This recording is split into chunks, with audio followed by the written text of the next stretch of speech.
I cheated on my girlfriend. It's been 2 years since she left me, and I'm punishing myself by staying with my affair partner. I hate her. I'm Ryan, at 29M, and I've been in a relationship with Lauren, 28F, for almost 2 years now. I don't expect anyone to feel sorry for me. I did this to myself. I used to blame everyone else for my problems, used to be controlling, and honestly, used to be a sleazeball. Some people probably still think I am all those things, and maybe they're right, but I've been trying not to be that way anymore. It took me a long time to realize that I was the source of my own problems. To give you some context, I used to pull some really shady crap. That's actually how I met Jenna, 23F now, but she was 18 when we first met. I was 24, 2 years out of college. I'd done well with girls in college, racking up a decent body count, but after college, I wasn't ready for anything serious, and dating became harder. I had a good job, and I'm not bad looking, so it wasn't that I couldn't get dates. I just kept getting dumped or ghosted. I was immature, and I get that now. The women my age were looking for more. Someone who didn't get trashed every weekend, play video games all day, or only pay attention to them when he wanted sex. Since I couldn't handle dating women my age, I started going after younger girls. I'm not proud of it, but I used to tag along with my younger brother to parties. He was a freshman in college, so I'd usually just hit up his college parties. But one night he was going to a party in another town, which ended up being a high school party. I went along, and that's where I met Jenna. It was May, and she was only a couple of weeks from graduating. Not that that makes it any better. She was absolutely gorgeous, and still is. We hit it off right away, and I got her snap that night. She was heading to the local university in the fall, and I live close to campus, so we spent most of that summer together. I realized I was falling for her, and my way of showing it was by becoming more jealous and controlling. It was all pretty manipulative. Whenever she wanted to go to a party or club with her friends and I knew there'd be guys around, I'd do something big like get us concert tickets or plan a weekend trip so she wouldn't go. When that didn't work, I'd start accusing her of things or playing the victim to ruin her mood. If I couldn't stop her from going, I'd insert myself into her plans. It was all about my jealousy and insecurity. By the time her junior year rolled around, I convinced her to move in with me. I made it seem like it was the best financial move for her, but really it was all about control. I had her in a tough spot. She was basically acting as my housekeeper, and I used her financial dependence against her. Sure, I spoiled her with gifts and luxuries, but she wasn't really the kind of girl who needed or wanted all that. When I started working at my current job, there was a woman there named Olivia who was in an open relationship. She was older, and I used to eavesdrop on her conversations with coworkers. Olivia was super open about her lifestyle and didn't hide anything. I used to tell Jenna about it because I thought it was wild. Back then, I never would have gone for something like that. The idea of sharing Jenna with someone else was insane to me. But then I met Lauren. We started flirting from day one, and it only escalated from there. After about a week, she asked her husband for an open relationship because we both wanted to hook up, but didn't want to lose our partners. It took me a lot longer to bring it up with Jenna, and by the time I did, Lauren had already made her situation worse with her husband, Logan. Their open relationship wasn't working, and they were moving towards swinging instead. Of course, I lied to Jenna and told her that Lauren's open relationship had been a success and that we should try something similar. The stupidest part was that I wasn't even willing to share Jenna. The thought of her being with another guy made me furious, which made the whole swinging idea even more ridiculous.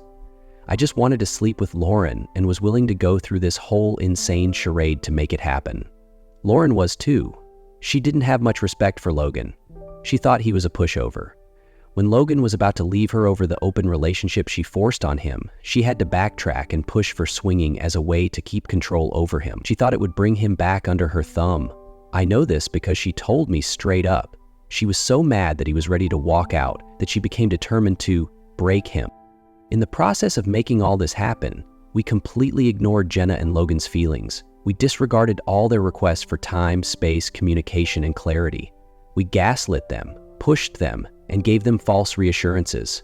I feel like such a piece of crap for what I put Jenna through, and honestly, Logan didn't deserve it either. In the end, Lauren and I got what we wanted. Permission to do what we wanted, and we paid the price for it. We were so delusional. We genuinely thought we could have our fun and that Jenna and Logan wouldn't do anything about it. Neither of us wanted them to be with anyone else. We were essentially making rules for thee, but not for me. Our real goal was to have each other, while still keeping them around to focus on us. I remember Lauren and I discussing how we didn't actually think Jenna or Logan would go through with anything, and even if they did, we had this absurd plan to ask them to focus on us, like they'd somehow be okay with that. Then we made our plan. Olivia had mentioned to Lauren that she was hosting a house party in 2 weeks. Lauren had been confiding in her, getting advice about open relationships, and eventually about swinging.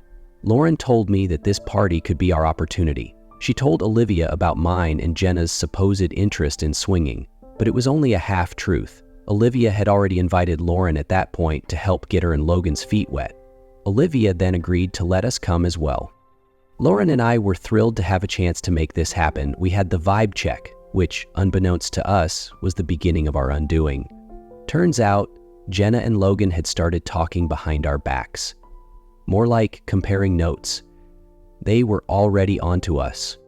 The day of the party, I was laser focused on the goal. I couldn't see anything else, and I was doing everything I could to make it happen. At the same time, I was being a complete jerk. I ignored everything Jenna was trying to say. Once we arrived, we got a tour of the house, and then I immediately looked for a chance to take Lauren upstairs to one of the private rooms. She was more than willing to go. We completely ignored our partners, leaving Jenna and Logan standing there, just watching us walk off. As an afterthought, I turned and told Jenna to come on, but honestly, I didn't care whether she did or not. When Lauren and I got into the room, we talked about how neither of them had followed us, and we were excited. We thought we had it all figured out, that we could do this and Jenna and Logan wouldn't do anything. That was the delusion. We had sex for about 20-25 minutes, lingered a bit afterward, talking and laughing, and then got dressed. I fully expected to find Jenna and Logan sitting in the living room, sulking. We'd even talked about how we would handle the damage control afterward, but when we went downstairs, they weren't there. We thought maybe they took off in Logan's car since he had the keys. But when we checked outside, both cars were still parked. Then we heard some noise coming from one of the rooms. Imagine my shock when I walked in and saw Jenna hooking up with other people and having sex with Logan. There were several people in the room, all playing together. Lauren was just as stunned as I was. The fallout was immediate and brutal. We spent the entire drive home yelling at each other, and it didn't stop when we got home. Jenna called me out on every single thing I had done throughout our relationship. Meanwhile, Logan and Lauren were apparently going through the same kind of meltdown. Jenna left me the next morning. I was devastated. I became the perfect example of mess around and find out. Lauren called me about a week later, and this happened to be the day after Logan had served her with divorce papers. We had a brief conversation, but I was still trying to process losing Jenna. Lauren sounded cold during the call. It was weird. She wasn't angry or sad. She just seemed neutral, like we were discussing something as ordinary as paying the bills. I should have recognized that as a major red flag. I tried to move on, telling myself, it's her loss. What a joke. Jenna wasn't losing anything. She could do so much better than me. About a month later, I made a fake account and started stalking Jenna on social media to see what she was up to. That's when I realized she and Logan were now a couple. She'd posted photos from their outings and dates over the past month.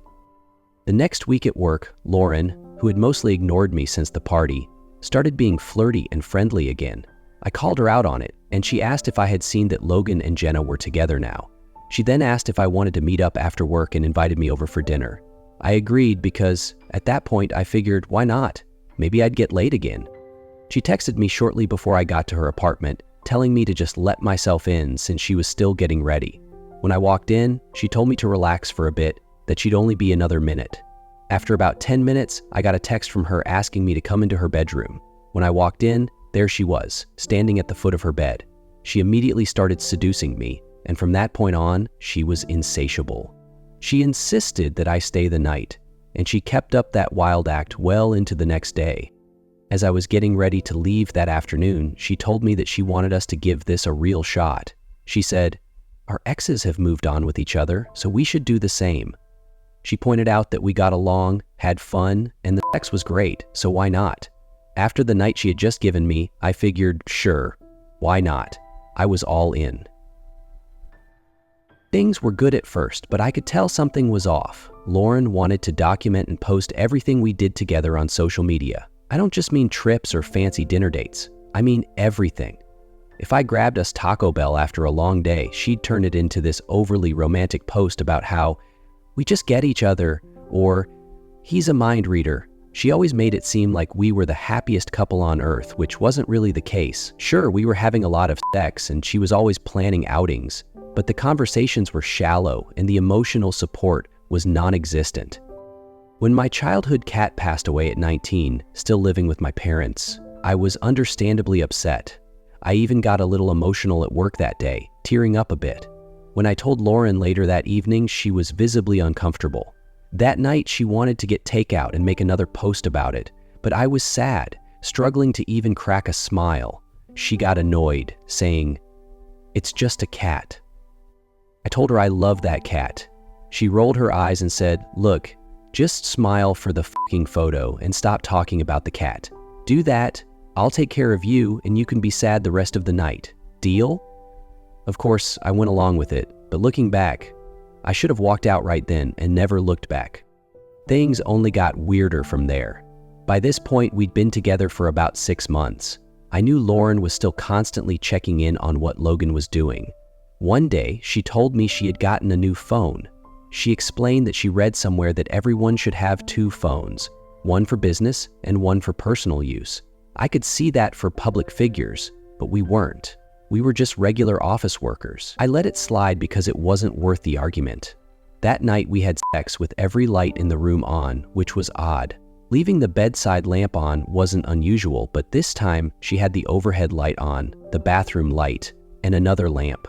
Afterward, she grabbed her new phone and told me to take a picture. She said she'd send it to me, but then she suddenly said, "Oops." I felt a wave of concern wash over me. She told me she accidentally sent the picture to Logan. I was furious. How do you accidentally send it to him? And why did she even have his number saved in her new phone? Even before the blow-up that followed the next day, I knew she'd sent that photo as some half-baked attempt to make Logan jealous. To his credit, he didn't take the bait at all. Instead, he sent back a video that drove her nuts. It started as a simple selfie video of him saying, "Got your pic, glad to see you're having fun. Anyway, Jenna says hi." Then the camera panned over and there was Jenna, looking incredible in workout gear, cheerfully saying, "Hi, Maddie," which, by the way, Lauren absolutely hates being called Maddie. Then the camera panned back to Logan as he said, "We're having fun too," before showing they were at the entrance of Kings Island. He ended the video with, "I'm going to go ahead and block this number now. If you send me another picture like that, I'll go to the authorities. Bye." After that, things between Lauren and me started spiraling further. She became more and more insistent that we move in together. I didn't want to, but I was in a deep depression that I didn't even recognize at the time. I was stuck in this toxic cycle of self-hate. Eventually, I gave in and moved in with her. Lauren kept trying to project this image of us as the perfect couple to the world, but it was all a lie. I was miserable, but somehow being alone in my apartment felt even worse. And that's how I ended up in the situation I'm in now. About 2 months after we moved in together, I saw on Jenna's social media that she and Logan had broken up. It seemed mutual and amicable. No real details were given. That was over a year ago, and they still seem to be friends. They interact on social media, comment on each other's posts, and wish each other happy birthdays. Logan even attended Jenna's graduation celebration with her friends and family. When I told Lauren about this, she completely changed. She was never the most loving partner, but she got even colder. About 2 weeks later, she came to me one night and said, "I want to be in an open relationship again. This isn't negotiable, and I don't want a bunch of stupid rules. What's the point if there are going to be 100 limitations? You can either be cool with it, make peace with it, or move on." At the time, I was so delusional that I actually thought this might be good for me. The truth was, I had let myself go. I wasn't working out much anymore, I was drinking heavily, and we ate out far too often. On the outside, I tried to maintain this tough, stoic front, but on the inside, I was falling apart. I had messed things up with Jenna, and now I was replacing that pain with self-destruction. So when Lauren came to me with her open relationship terms, I agreed. I told her I only wanted 2 rules: use protection every time and no details unless one of us asked. She was perfectly fine with that. The very next day, which was a Friday, she went out after work and didn't come home until Saturday morning. When I asked where she'd been, she casually said, "With a guy." I don't know why, but it caught me off guard. It shouldn't have. I'm sure she had him lined up before she ever even asked me about being open. I just thought, okay, I can play this game too. I was wrong. This was never going to be an even playing field. Over the next 3 months, our relationship went to hell. She only wanted to sleep with me right after she'd been with someone else, which is embarrassing to admit, but I was still taking her up on it because otherwise I wasn't getting anything. I didn't know if she was seeing multiple guys. I assumed she was, or just the same 1 or 2. Anytime I asked where she was going or where she'd been, she'd just respond, "With a guy." Meanwhile, I wasn't having any luck at all. My confidence was shot, I was struggling at work, still drinking, and no matter what I did, I couldn't get a match on any dating app to save my life. In a moment of desperation, I went back to doing shady stuff. I updated my profile with a picture from a few years ago when I was younger and fitter. I finally matched with a woman named Fiona, and for the first time in a long while, I felt a little excited. She was into polyamory and had a long-term partner named Anthony, but I thought maybe this could be something for me. We messaged for about 2 weeks. I wasn't totally honest with her. I made it seem like Lauren and I had this amazing connection, which couldn't have been further from the truth. When Fiona and I met for dinner, I could tell she was a bit skeptical. I didn't exactly match the picture I had posted. I tried to cover up the weight gain with the right clothes, but it was still pretty obvious. Despite that, we were having a nice conversation, and then she asked me what got me into open relationships. I chuckled weakly and said, "Lauren," but my voice faltered, and she picked up on it. Before I knew it, I started spilling everything about how it all started, about Jenna. I wasn't super direct, but I said enough to kill the vibe. Fiona looked at me and said, "You don't really want to be doing this, do you?" I just shook my head. We talked for a bit longer, and she told me, "You don't have to be what you don't want to be." I nodded. Then she paused and said something that hit me like a ton of bricks. "You can also be what you actually want to be." That moment felt like someone had dropped a weight on my chest. I offered to take her home, but she said she didn't need me to. She had already messaged Anthony to pick her up, and he was probably waiting outside. I paid the bill, thanked her for the evening, and left before she did. When I got home, I couldn't stop thinking about what she had said. It was true. I didn't like myself. I checked Jenna's socials, and right then I saw that she had started a new relationship. All those familiar feelings of loss, jealousy, and self-pity came rushing back. I went to bed but couldn't sleep. Lauren rolled in at 2 a.m., clearly trying to initiate something, which was an obvious sign of where she'd been and what she'd done that night. But I wasn't interested and rejected her. She got a little irritated, but not much. She then said, "Wait, didn't you have a date tonight? How'd it go? Must have gone well if you don't want any." I said, "It went fine." Lauren, in her usual condescending way, asked, "Fine? Like you got laid fine? Or you got a second date fine?" I just replied, "I don't want to talk about it." But she wasn't letting it go. "Oh no," she said. "You had 2 rules, no details unless asked, and I'm asking." Begrudgingly, I told her, "Neither then, we won't be going out again, but it went fine."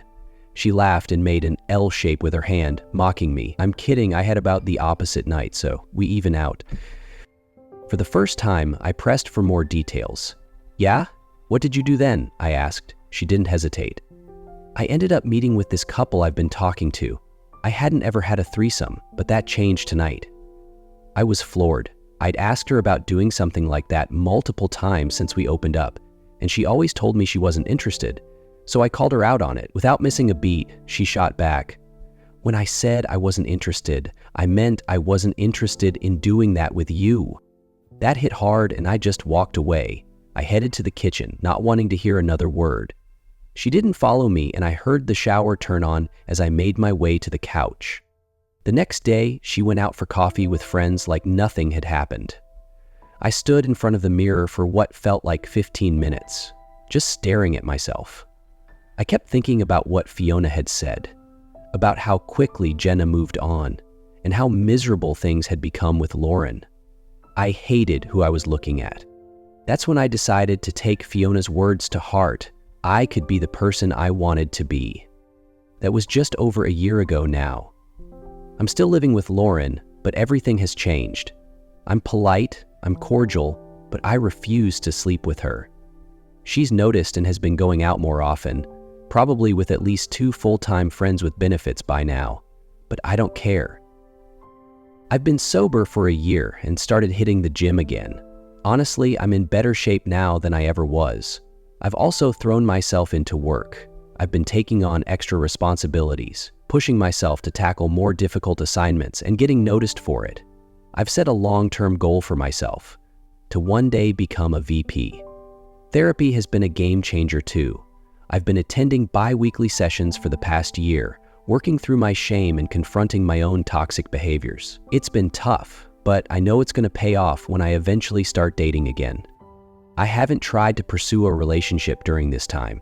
I needed to heal, and now I finally feel ready to move forward with my life. I haven't told Lauren any of this. I don't feel like I owe her anything. She's a cold, bitter person who uses others for her own gain. That might be the hardest pill to swallow. I've spent too long serving her just to keep the peace. But I'm done.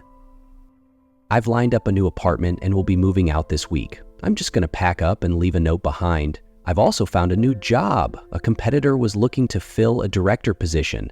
While I didn't get that spot, they offered me an assistant director role, which came with a nice pay bump, so I accepted. I see this as a chance to grow. I'm going into it without any bitterness toward whoever got the director job. They'll be my direct boss, but I plan to focus on making myself as valuable as I can. This is long enough already, but I just wanted to share how excited I am to start this new chapter. For the first time in years, I'm actually happy with the person I see in the mirror. Wish me luck. Now on to the next story. I assaulted 4 people and now trying to live my best life while they suffer.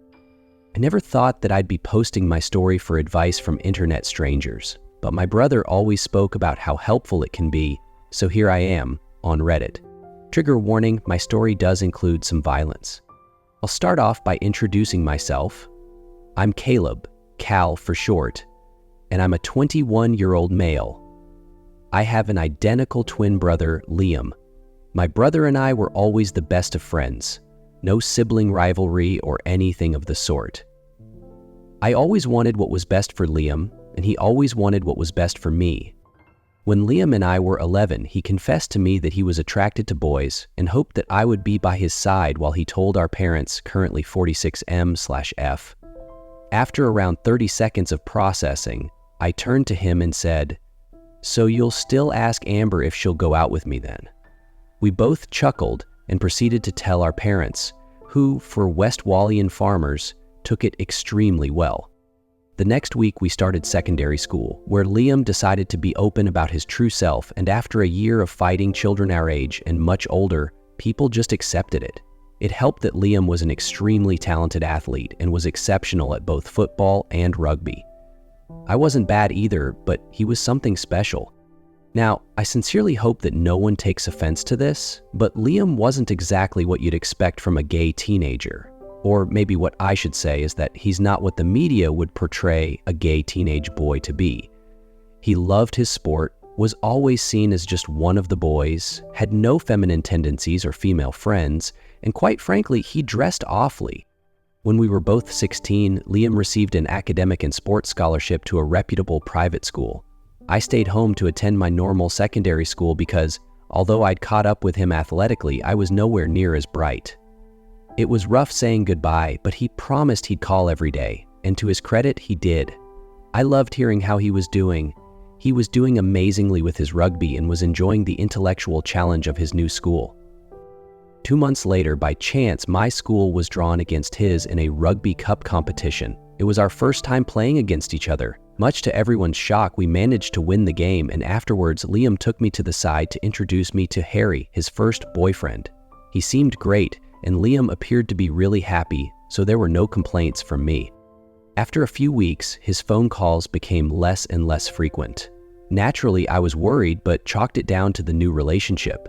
We'd still text semi-regularly, but my feelings of worry and anxiety just wouldn't shake off. On the 9th of February 2014 at 8 p.m., I received a call that would change the course of my life forever. I was so excited to see Liam's name pop up, but as I answered, it wasn't Liam, it was Harry. Me. Fucking hell, you took your time. I've missed you. Harry, Cal, it's Harry, not Liam. I'm in the hospital with him. I'll text you the details. Get your parents here quick. My parents and I made the 3-hour trip in an hour and a half. I got to the hospital to see my brother, tubed up and lifeless. Jesus Christ. Every fiber of me shut down seeing him lying there. Harry sat us down and told us all what had happened. 3 weeks prior, 4 boys in the year above had seen Liam and Harry walking through campus holding hands. These boys also played rugby, and they didn't take kindly to one of their teammates being gay. Some heated words were exchanged. One of the boys, Ryan, decided to use a slur, which led to Liam punching him. The 4 of them ended up running away, tails between legs. The next day, after training, Ryan and the other 3 boys, Jason, Jordan, and Brad, decided to jump Liam after rugby training. They proceeded to pin him down and do things to him that I can't bear to repeat here. My brother became a shell of himself for the next 3 weeks. Harry had been trying to convince Liam to go to the police, but he wouldn't. Apparently, the shame he felt, as well as the fear that nothing would come from it, prevented him from coming forward. This was due to the 4 boys coming from wealthy, high-profile families. In the end, it all became too much, and my best friend, my brother, tried to take his own life by overdose on the 9th of February 2014. Harry found him limp on his bedroom floor. 3 days later, Liam came back around. The absolute relief that my parents and I felt was immeasurable. After some convincing, we managed to get Liam to go to the police, and enough evidence was found to take the case to trial. While we waited for the trial, Liam remained dejected. I clung on to the hope that if they were found guilty, he'd maybe regain some of his old self. Harry was brilliant. He'd regularly visit our home to see Liam. You could see that he was the only person who could bring out some semblance of happiness in my brother. On March 14th, we turned 17. Not even the prospect of learning to drive could bring his mood up. We'd always spoken about doing it together. I even fast-tracked my driving test to try and see if taking him out on the road would cheer him up. It didn't. On May 15th, 2014, the 4 boys who assaulted my brother were found not guilty. On May 16th, 2015, Liam successfully took his own life. He took a piece of me with him. My grief consumed me, but I managed to put on a brave face. For Liam, for my parents. I managed to give his eulogy and carry his coffin through my pain, but it seemed endless. 3 days after the funeral, I was doom-scrolling Twitter when I came across a memorial post to Liam by his rugby team. I clicked on their page to see a compilation of pictures of his teammates holding his jersey. The 4 boys who assaulted him included all smiles. Here they were claiming to honor my brother, yet highlighting the root cause of his death. They got to go back to normal, back to their happy, sheltered lives, while my brother, whose pain they caused, was literal dust on the mantelpiece. My numb grief had turned into absolute rage. In a blur, I hopped in the car and made the 3-hour trip to their school. After arriving, I called Harry to meet me outside his dorm. I had him point out the dorm where the boys lived. He tried to talk me out of doing anything reckless, but I wasn't hearing it. I pulled a tire iron from the trunk of my car and then entered their building, which was far too easy, in hindsight. I planned to knock on every door until I found one of them. 5 doors in, I found Ryan. He opened the door, looked at me, and chuckled. I thought the fought was dead. Within seconds, I'd slipped the tire iron down my sleeve and hit him square at the top of his head. I threw him on his bed, tied his arms and legs to the 4 corners, and stuffed his mouth with a balled sock. I waited for him to come around. In my rage, I then proceeded to bash his shins with the tire iron until they were black and blue. Jason entered the room. He went to shout for help, but as the first sound left his mouth, I lunged at him with a headbutt. He was dazed, so I collared him against the wall and asked him where I'd find the other 2. He gave them up without a thought. I pulled the socks out of an unconscious Ryan and proceeded to stuff them into Jason's mouth.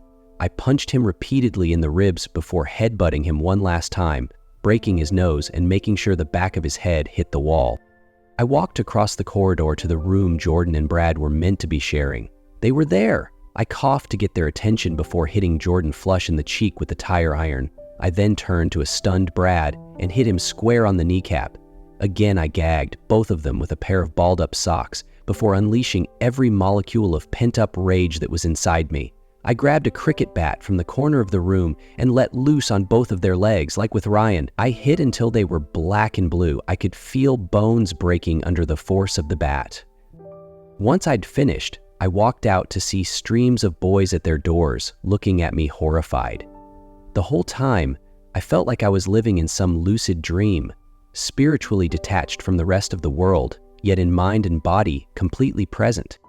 I sat in my car, called my parents, and gave them a dulled-down version of what happened. I told them I'd leave the keys in the wheel arch. I called Harry, thanked him for all he'd done for my brother, before calling the police myself. The police officers arrived while I was sat in my car. I opened the door, placed my hands on my head, and dropped to my knees. I informed them where the boys were before willingly entering the back of their car. I was processed and charged with attempted murder, staring at a potential life sentence. During my interview, I was told the severity of the boys' injuries. Ryan, fractured skull, bilateral shattered tibia, and bilateral shattered patellar. Jason, fractured skull, broken nose, and 7 ribs broken bilaterally. Brad, fractured eye socket, shattered pelvis, shattered tibia on the right side. Josh, shattered patellar on the left, shattered left femur, broken tibia on the left side. The story hit the press, which initially spelled doom for me. But suddenly, our side of the story came out. The media spoke of Ryan's abuse and how they were let off, resulting in his suicide. This apparently swung the sympathy of the public in my favor. Harry contacted Louise, 63F, a solicitor renowned for her work raising awareness of violent crime against people within the LGBTQ+ community. After hearing Ryan's story and the likely reasons behind my crimes, she agreed to take my case. With her hard work and a sympathetic judge, on August 5, 2014, I was sentenced to 4 years in prison for grievous bodily harm. Last week, I was released after serving my 4 years. My parents and Harry have been incredible support since my release. However, yesterday, I received a letter, a petition from the families of my victims to send me back to prison, citing that my crimes have held a lasting effect on the victims, thus should be resentenced accordingly. I'm not too worried at this point, but have been thinking about the injuries I've caused. Reddit, am I wrong for just wanting to live my life at this point? What's up, Reddit? I can't believe it's been nearly 2 years since my first post. I never planned on updating, but a lot of you have been after an update on my life, so here I am. But first, I'll answer your 2 most common questions. And no, I didn't go back to prison. Firstly, a lot of you wanted to know how life in prison was for me. Honestly, it wasn't that bad. I can't say it was pleasant, but not exactly what the movies would have you think. Due to my age, I was placed in a young offenders unit. Luckily, I was placed in a unit that allowed me to continue with my A levels. I finished with an A in maths and physical education and a C in biology. My second year inside was spent tutoring other prisoners and applying to universities. I was accepted by a local uni to study sports science remotely for the remainder of my sentence, and in person for my 3rd and final year. I graduated last June. The first couple of months inside weren't the easiest. A lot of other guys tried to intimidate me into handing over any luxuries I was afforded, clothes, shoes, food, etc. But I figured out early that if you fight back and refuse to be intimidated, people tend to just leave you alone. For the whole of my sentence, I was bunked up with Charlie, 23M, a boy from a middle-class background who'd stupidly gotten himself involved with County Line's drug gangs. We tiptoed around each other for a while, but eventually warmed up to each other, and he's now one of my closest mates. He'll be getting out in a year and serving the rest of his sentence in a Category B adult prison. The second thing a lot of you wanted to know was my relationship with Harry and my parents. Well, simply put, Harry became a 3rd son to my parents and another brother to me. His support has been unwavering through Leon's passing and my being sent down. To put it simply, Leland is family. He even introduced us to his new partner Tom, 28M, as his family. My life, aside from the 4 years locked up, has been no different from that of a normal 23-year-old thus far. I graduated from uni, and they kept me on as a strength and conditioning coach with their sports teams, and a semi-professional rugby team took a chance on me. I still live with my parents and have casually dated a few girls, but nothing serious yet. The only disappointment I have is that I would love to have been a teacher, but criminal record. I miss Liam all the time. Sometimes I look at myself in the mirror and wonder if this is how he'd look now too. Or would he have done something different? Changed his hair? Started dressing well? I'll never know, and that hurts. But on to the juicy details I'm sure you've all been hoping for, and the reason I decided to update my previous post. 6 months ago, I was approached by a group of filmmakers wanting to make a documentary about my story. I was hesitant at first, but Harry and my parents saw it as a good opportunity to get our side and Liam's story out there, so I agreed. What I didn't know at the time was that the 4 boys, my victims, were also approached to be in the same documentary. From what I've heard, they tried to portray themselves as polite, well-mannered, and respectful young men. They tried to give the impression that they were firm friends with Liam and that the allegations against them were just teammate banter taken out of context. They tried to play it off that I was just looking for someone to blame for his death and took it out on them. 4 months ago, when there was a break in filming, their masks slipped. The 4 of them bragged about what they did to my brother and that their injuries were worth it now that there was one less fought on the streets. They also gloated that their parents were able to pay off some of the jury to get them off. The camera was still rolling. When the filmmakers were editing the documentary, they noticed what had been said. They immediately informed us and told us that the footage was ours if we wanted it. However, Jason's AITA somehow caught wind of what had been found out. He approached them and offered a substantial amount of money for their silence. Being high up in one of the TV networks, he also offered to commission the documentary if they swung the narrative in the boys' favor. Lola, 35F, the head of the project, had a lot of integrity and went against him. She'd also secretly recorded their conversation for her safety. That was the final nail in the coffin. Last week, Ryan, Jason, Brad, and Josh were sentenced to 15 years each, 10 of which will be served in custody. Jason's father, Mark, 64M, was sentenced to 4 years for perverting the course of justice, 2 of which will be served in custody. The boys are being sent to the same jail as Charlie. He's already promised me he'll help make their lives as uncomfortable as possible. The documentary will be coming next year. They've decided to tell more of Liam's story, talk about his life, and highlight the gem that he was. It's due to come out on Netflix, but this virus they're talking about might slow things down. As happy as we are as a family with the outcome of the trial and the 4 boys being brought to justice, the sadness of losing a brother, a son, and a partner still weighs heavily on the heart. I just hope that wherever my brother is, he's at peace. Hi Reddit, it's been 4 years since my last post, and like before, I never intended on posting again. The reason for posting is that it's been 10 years since my brother passed. Jesus, I can't believe it's been that long. Not a day goes by when he's not on my mind. Being emotionally and mentally resilient has been difficult, but I know he'd want me to stay strong. I logged onto this account yesterday for the first time in 4 years, and the notifications came flooding in. You guys seem to be keen to know what's going on in my life, and my friends and family too. I'll start with myself. Aside from the bouts of sadness I feel missing my brother, I'm doing pretty well. I'm still working at my old university with the sports teams, and I'm also lecturing in sports science. The documentary about Liam came out over the COVID period and was really well received. Luckily, due to the lockdowns, I was able to keep a low profile at the time. My best friend Charlie got out of prison 3 years ago. He's doing really well and is finishing his social work degree. He already has a job lined up at our old young offenders unit. At Charlie's release party, I met his sister Hannah, 29F. Much to Charlie's dismay and eventual approval, we got to talking, hit it off, and actually got engaged last month. We have a 1-year-old son, and you guessed it, his name is Liam. My parents were ecstatic, and so was Harry to be named godfather. On to Harry. When I last posted, he was seeing Tom, and things seemed to be going well. Unfortunately, Harry cheated on Tom and they broke up, which led to him going on a bit of a spiral. A few months back, Harry called me needing someone to talk to. He confessed to me that he never really loved Tom. He's never been able to love anyone the way he did my brother. He's worried that he'll be alone for the rest of his life because he simply can't move on. I assured him that one day he will, and when he does, we will be with him every step of the way. But what he can't do is give someone a sense of security in a relationship when he doesn't love them in the same way, and that cheating is an absolute no. He seems to be getting back to his old self, slowly. Harry and I, although we understand each other's grief, have come to appreciate that it's also very different.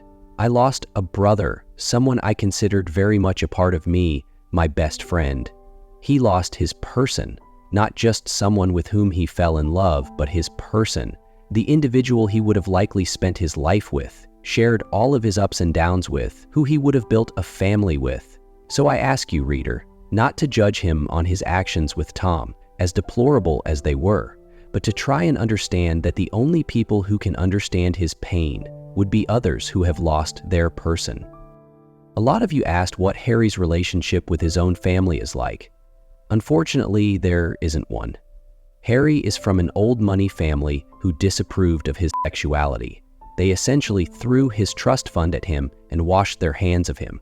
My parents and I love him like family, therefore to us, he is. My parents, like me, miss my brother immeasurably. They too have their good days and bad days, but since little Liam was born, I'm starting to see the mom and dad I had before my brother passed. I want to finish this post by answering a question that's been on my mind since reading it yesterday. If I were to see my brother one more time, what would I say to him? My answer is, I don't think I'd say anything. I'd pull him into a hug. I'd try and hold him so tightly that he'd never be able to leave again. God, I'd do anything for that. Cherish the ones you love, Reddit. Let them know you love them. Now on to the next story. My nephew is my son, and things twisted badly. I've been in love with Amy, my sister-in-law, ever since I met her. She was dating my brother Matt back then, and now they've been married for 5 years. I think she knows how I feel. I've never actually told her, but I'm sure she knows. Amy's always been kind to me, but because she's with Matt, I keep things respectful. Still, there's no denying that she knows how I feel. 3 years ago, we all went on a vacation to the Caribbean, some island, I can't even remember the name. It was a family trip with a few friends. One night, I got drunk, and Amy helped me back to my room. That night, we slept together. She didn't stay long. Right after we finished, she left so Matt wouldn't find out. Ever since then, she's acted like it never happened, and I get it. She's still married to my brother, but not long after that, Amy announced she was pregnant. She even mentioned that the baby was conceived during that vacation. I'm sure her son is mine. When my nephew Kyle was born, I could see it. He has the same eyes as me, the same face shape, and Amy knows. I've given her hints that I know too, like when I hold Kyle and say, "He sure looks like his dad." She always responds, "Yeah, he does." I'm sure that's Amy's way of admitting Kyle is my son. He's 2 now, and I shower him with gifts and attention every chance I get. Even though he doesn't know the truth, he deserves a father's love. A few days ago, we had a family dinner, and Matt and Amy announced that they might move back to her home country. Amy's been offered a great job there, and Matt's looking for work in his field too. They haven't decided yet, but it sounds like they're leaning toward going. Something in me snapped. The thought of her leaving and taking my son with her was too much. I blurted out, "You can't leave and take my son with you." Everyone stared at me, and then they started laughing, thinking it was some kind of joke. But I got mad and shouted, "You're not taking my son!" That's when they realized I was serious. Amy looked at me confused. "What are you talking about?" she asked.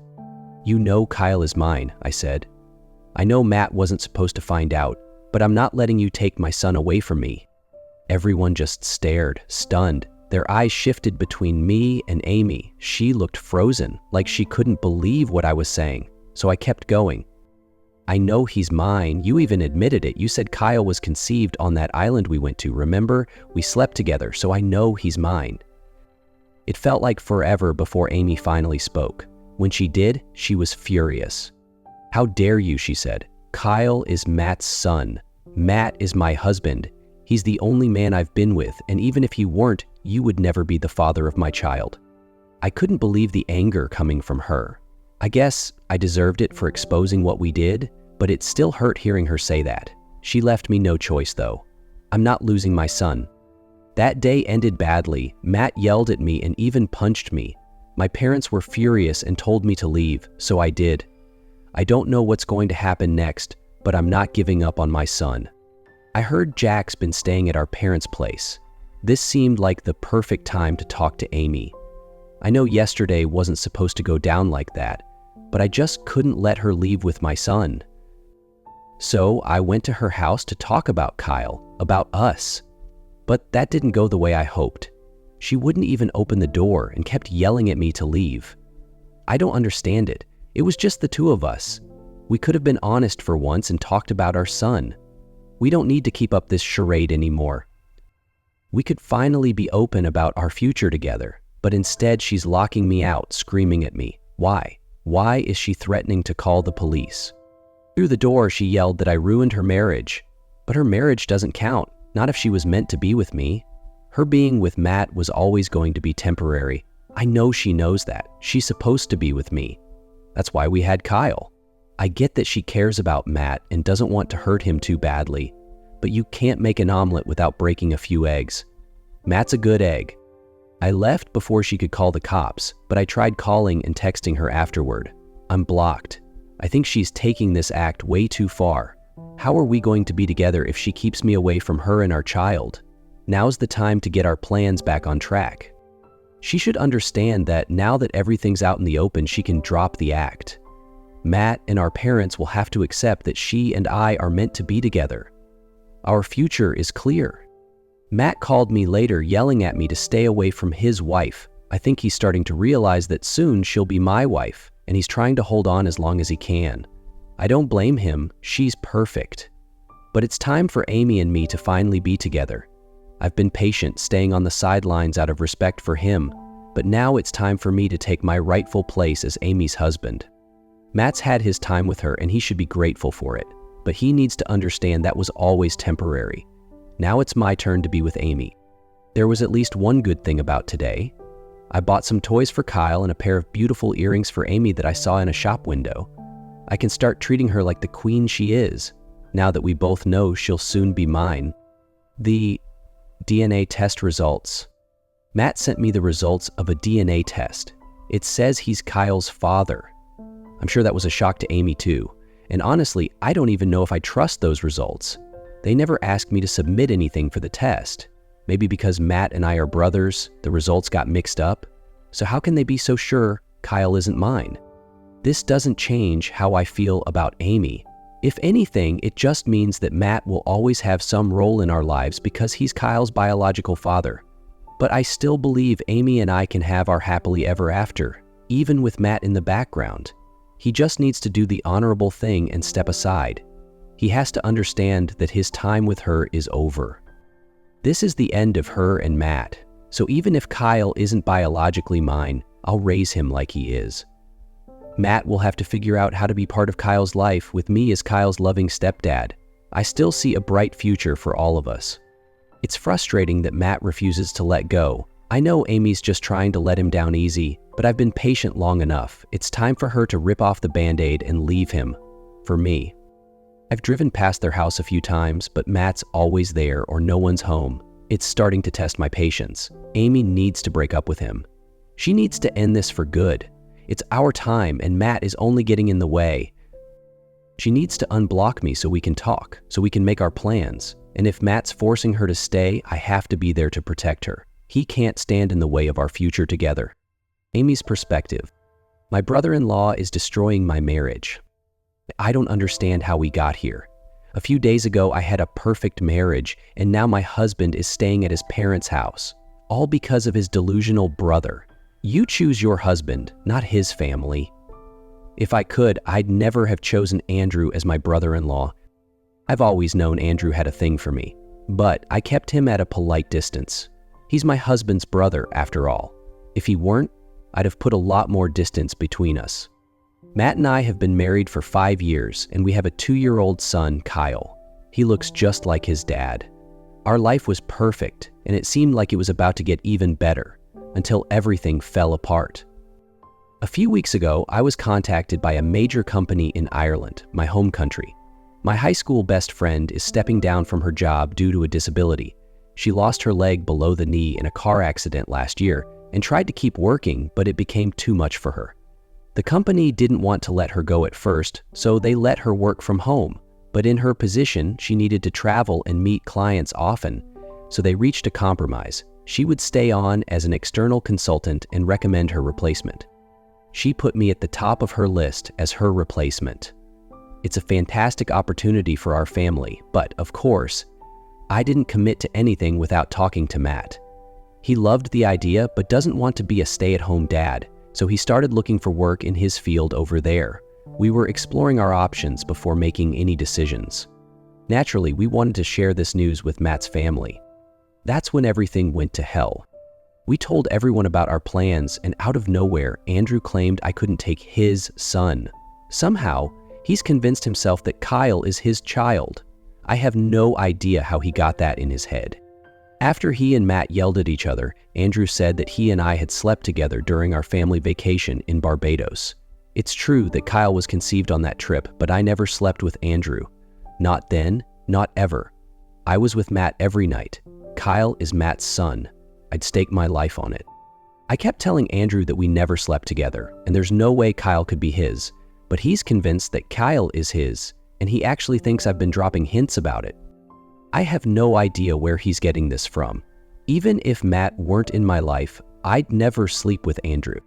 Matt punched Andrew, and their parents told Andrew to leave. Matt was livid, and so was I. We went home, and that's when Matt started asking me questions. I thought he believed me, but the more he asked, the more I could feel the doubt creeping in. I told him I was telling the truth. I've never slept with Andrew, and I wouldn't even if I were single. I don't like Andrew, never have, never will. He creeps me out. Then Matt broke my heart. He told me he wants a paternity test because he doesn't know what to believe anymore.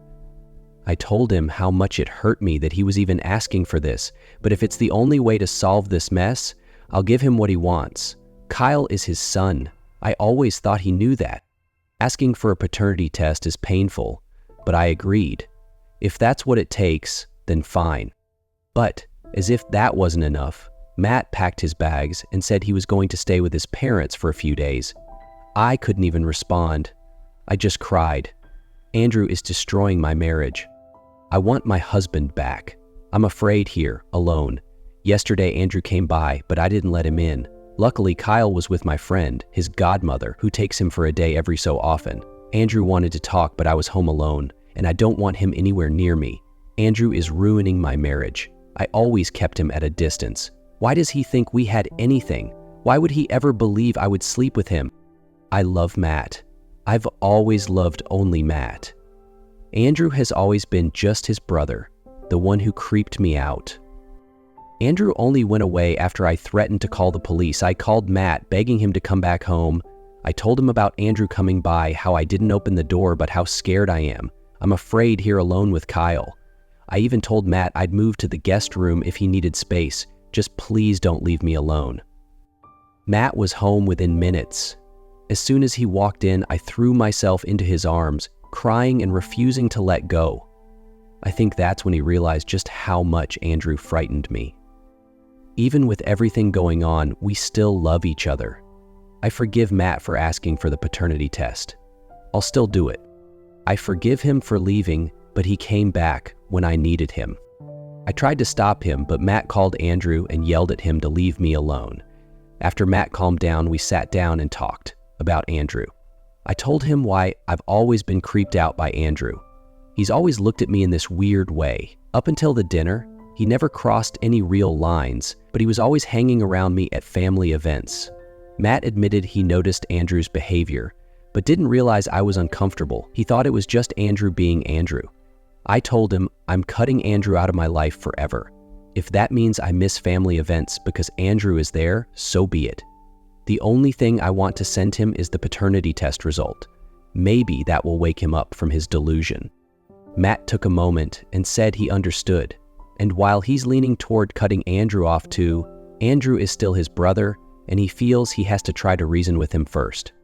True to my word, I offered to move to the guest room. but Matt asked me to stay. It felt safe falling asleep in his arms. Now on to the next story. Am I wrong for not wanting to attend party where will be people who fucked my girlfriend? My 31M girlfriend 27F and I have been together for about 2.5 years, and her company is planning their annual Christmas party, which includes an overnight stay, dinner, party, open bar, and more. Employees are encouraged to bring their partners, although it's optional. I've never attended before due to work conflicts in the past, but now she really wants me to go with her. She works at a large national recruitment agency, and each year a different office hosts the event, so they stay in fancy hotels booked by the company. She's already let me know that attending this party is important for her career. It's a chance to meet colleagues from other regions and network with senior management. Most people bring their partners, and she thinks it would look good if I were there too. Here's where it gets complicated. We're very open with each other, and a while back, she told me that before we started dating, she had a threesome at one of these Christmas parties with 2 guys from her office. It was just something she did for fun and as a bucket list experience. She was upfront about it and said she doesn't regret it, but that was before we met, and it doesn't mean anything to her now. After thinking about it, I told her I'd rather skip the party this year, but that I was totally fine with her going alone. However, this has led to arguments all last week. She's said I'm not being supportive of her career, that I'm being immature, and that I'm shaming her for something that happened before we were together. I honestly don't feel like I'm shaming her. I know the past is the past, and I'm not bothered by her sexual history in general. The thing is, we have different views on sex. For me, it's always been something special, while for her it's more about fun. That difference hasn't been a problem for us. It's actually helped us learn from each other, and our relationship is in a good place overall. I'm even okay with the fact that she still works with the 2 guys from the threesome. What's bothering me is the idea of being at this party, socializing with those 2 guys, and knowing that everyone else at her work knows about what happened. She's told me it's not a big deal, that people made jokes and gave her nicknames afterward, but she's confident and doesn't care about the banter. But for me, it's hard to imagine shaking hands, making small talk, and sharing a meal with guys who've been intimate with my girlfriend. It just makes me feel awkward and uncomfortable. I've accepted her sexual history. People are entitled to that, and I respect it. But this feels different because it's in the present, and these guys are still part of her work environment. She's confident and doesn't let it bother her, but I'm struggling with it. For context, we're in a good place otherwise. We rarely argue, and we've been talking about marriage, kids, and the future. I don't want to do anything that would harm our relationship or her career, but I also don't want to force myself into a situation that makes me feel so uncomfortable. I'm just not sure what to do at this point. Should I push myself to attend the party for her sake, or am I right to sit this one out? I don't want this to affect our future, and I'd appreciate any advice. Hi everyone, I wanted to take a moment to provide an update on the situation I posted about a while ago. First off, I really appreciate all the advice and feedback I received. Both the positive and negative comments gave me a lot to think about and helped me structure some important conversations with my girlfriend. To give a quick summary of my original post, my girlfriend 27F and I, 31M, have been together for almost 3 years. She invited me to her company's annual Christmas party, which involves an overnight stay and socializing with coworkers, including 2 guys she had a one-night stand threesome with before we started dating. I wasn't uncomfortable with her sexual history, but I felt awkward about attending the party, being in the same space as these guys, and the fact that people at her office still sometimes joke about it and use what I consider disrespectful nicknames for her. I also worried that I might end up as the butt of those jokes, which added to my discomfort. Initially, I declined to go, which caused tension between us. To clarify something from the original post, I'm not ashamed of her past at all. I knew before we started dating that she had a sex-positive outlook, and she was open about having been with around 50 guys. That was never an issue for me. We may have had different experiences. I've only had 3 long-term relationships, but it didn't stop me from pursuing a relationship with her. What made this situation feel different was the idea of facing people who actively reference that past experience and make jokes about it while I'm in the room. It felt socially uncomfortable to deal with that face to face. Now for the update. After some deep conversations and really listening to each other, my girlfriend helped me understand her perspective more clearly. She explained that being the only person from her office without a partner would make her feel awkward and isolated, especially in an event where partners are commonly present. She also admitted that she was hurt when I initially declined, as it made her wonder if I was shaming her past decisions, which wasn't my intention at all. We had a really constructive conversation about her views on sex positivity.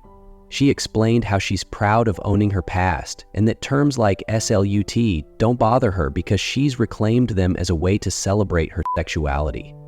She made me realize that her confidence in owning her choices is something I should wholeheartedly support, especially since women often get judged differently than men when it comes to sexuality. If she's comfortable with herself and the teasing at work doesn't affect her, then I realized I should trust her judgment and not let it affect me either. So, I've decided to attend the party.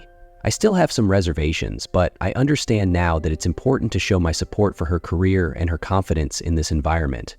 I trust her completely, and if she's comfortable, I want to be comfortable too. At the end of the day, I'm proud of how open and unapologetic she is about her views, and I don't want to let my own discomfort or something as small as the possibility of being teased get in the way of supporting her fully. Since then, we've had some great conversations about our careers, sex, relationships, and how society views women, which have only made our relationship stronger. Thanks again for all the advice. It's been incredibly helpful. Now on to the next story. My ex, who cheated on me with her trainer, just reached out after a year of silence. And now her life is falling apart and she wants me back. Hey everyone, I'm 28 male, and something unexpected happened recently. Honestly, I'm not sure how to handle it, so I figured getting it out there might help clear my head. The names have been changed, of course. A little over a year ago, I was in a committed 3-year relationship with Lisa, 27F. From my point of view, everything was going really well between us. We had started talking about moving in together and even had some casual discussions about marriage in the future. Around that time, I got into working out and introduced Lisa to my personal trainer, Ryan, 30M. Ryan was a really friendly, outgoing guy, and he and Lisa seemed to hit it off. I didn't think much of it, assuming they just had a good trainer-claimant connection. After a few months of them working together, though, Lisa started acting distant. She'd be busy after her workouts, come home later than usual, and her phone was suddenly always on Do Not Disturb. When I asked her about it, she'd brush me off, saying I was being overly suspicious. Turns out, I wasn't wrong to worry. One night, she left her phone on the counter while she was in the shower, and it lit up with messages from Ryan. Let's just say they weren't discussing workout plans. I confronted her on the spot, and she broke down, admitting that she'd been cheating with him for months.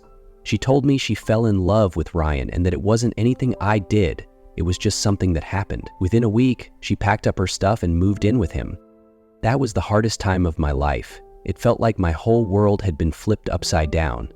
I blocked her on everything and focused on putting myself back together. I got into therapy, threw myself into the gym, and leaned on my friends. Little by little, I started to move on, but it left a pretty deep scar. Then, out of nowhere, a few days ago, she reached out to me from a new number. At first, I wasn't going to respond, but curiosity got the best of me. She started by saying she missed me, apologized for everything, and admitted she made a huge mistake.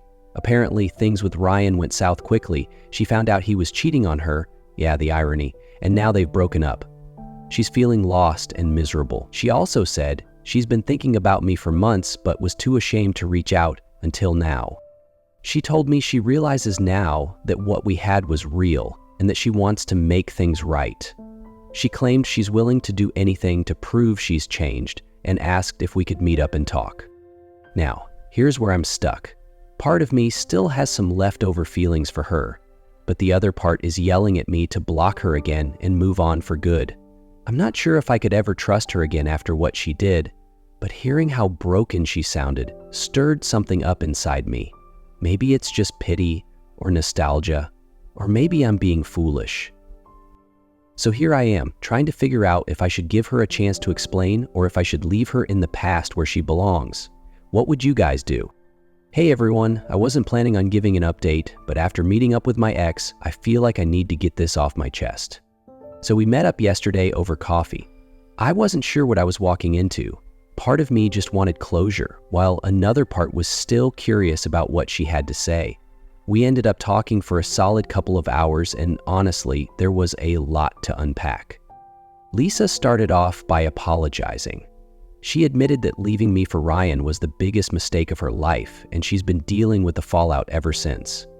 Without going too deep into the details, things between them weren't all sunshine and roses like she thought they'd be, and their relationship completely fell apart. She's been struggling with it, mentally, emotionally, and even financially. It's been a tough year for her. But here's the part that really threw me. She also brought up things about our relationship that I hadn't really thought about. She said that while what she did was 100% wrong, she felt like I wasn't the best boyfriend either. According to her, I didn't always make her feel valued, and she built up resentment over time because of that. She mentioned that I was emotionally distant at times, more caught up in work or my own interests, and she felt like she wasn't a priority. She wasn't using it as an excuse for cheating, but she said that feeling underappreciated pushed her towards someone who made her feel wanted. Hearing that was tough. I never saw myself that way, but looking back now, I can see where I might have fallen short. I thought I was doing enough as a partner, but maybe I missed some important signals. She said she's been reflecting a lot and realizes now that she should have talked to me about how she felt instead of looking for comfort elsewhere. When we wrapped up the conversation, she asked if we could give things another shot. She claims she's learned from her mistakes and wants to rebuild what we had. She's saying she's willing to take things slow and prove she's changed, but I'm torn. I've spent the last year healing, and I'm not sure if going back is the right move. At the same time, hearing her admit to her mistakes and explain her side of things did stir up some emotions in me. I'm not sure if it's closure, sympathy, or old feelings sneaking back in, but something's there. Now, I'm feeling pretty confused. Part of me wants to just move on and leave her in the past, but another part is wondering if we both made mistakes, and if, after all this growth, there's a chance we could make it work. I'm not sure if she's just looking for a way to ease her guilt, or if she's genuinely hoping for something real. Hey everyone, I wanted to give you all a final update because things have taken a turn that I didn't expect. After my last post where I told you about Lisa reaching out and us having that long conversation, I spent a lot of time thinking about everything.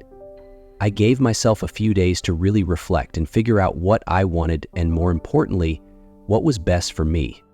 Lisa kept texting, trying to keep the conversation alive, and I could tell she was genuinely struggling. Part of me felt bad for her, and I could see that she was trying to make things right. But every time I even thought about giving her another shot, I couldn't shake the memory of how shattered I was when I found out she cheated.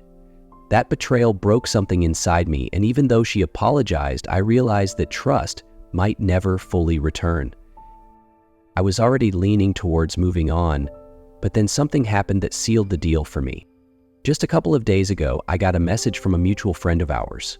Apparently, after our meetup, Lisa had a bit of a breakdown. She went back to Ryan, trying to fix things with him again. But it turns out Ryan had been cheating on her from almost the moment they got together. The situation escalated, leading to a pretty ugly confrontation between Lisa and Ryan, which has now landed both of them in some serious legal trouble. Without getting too deep into the details, Lisa's life has basically fallen apart. She lost her job, is facing legal issues, and is struggling with her mental health. Hearing that was tough. No matter what, it's hard to see someone you once loved in so much pain. But at the same time, it felt like the universe was sending me a clear message.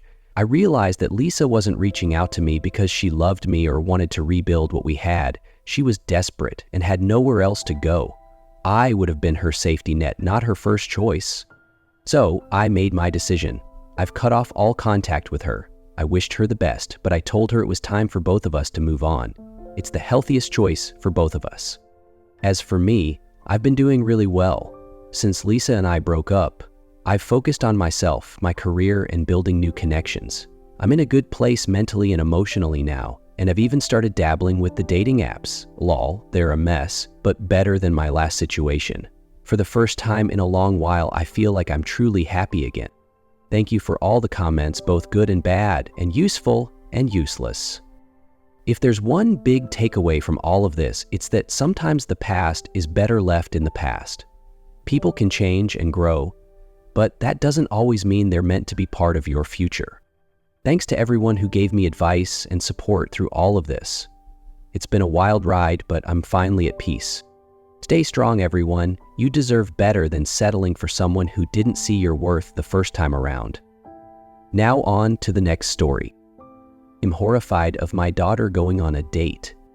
Yeah, I 40M get it. All dads freak out when their precious daughter, 16F, decides to start exploring the world of romance. It's because we know that boys are idiots. I know I was when I was 15. That's how old this Josh kid is. Yeah, I've checked his social media. His FB is mostly family. He's got 2 older sisters and his mom looks to be about the same age as Hannah and I. I don't see any dad pics, but that could just mean he's not in the picture. Josh is apparently an athlete. His IG is full of baseball and basketball shots. Didn't find anything on TikTok, but I'm not the best with that app. There were a couple of YouTube videos of him playing video games, shooting stuff. That didn't impress me. I'm guessing it's the baseball that caught Ava's attention. I'm a huge fan of our local ball club. 162 games a year, and I might miss 20, but I always catch the highlights. I go to the ballpark about 15-20 times a year. Unless Ava has other commitments, she's almost always there with me. When we're home, she's got her iPad with the Game Day app running. When we're at the park, she's the one filling in the scorecard. She knows everything about every player on the field. It makes me so proud when she starts talking about advanced stats, hit probability, K rates, batter/pitcher tendencies, like she's discussing the weather. She's so casual about it, and it usually catches the attention of people around us. I've been watching baseball for 30 years, but she makes me look like a casual fan. I love it. We were watching a game when she told me about the date. I was sitting back on the sofa, Pop and phone by my side. She always sits up straight, both feet on the ground, back upright, iPad in her lap. Between innings, she turned her head, looked me dead in the eyes, and said, "Mom told me to tell you I have a date on Friday." I heard a giggle from the dining room.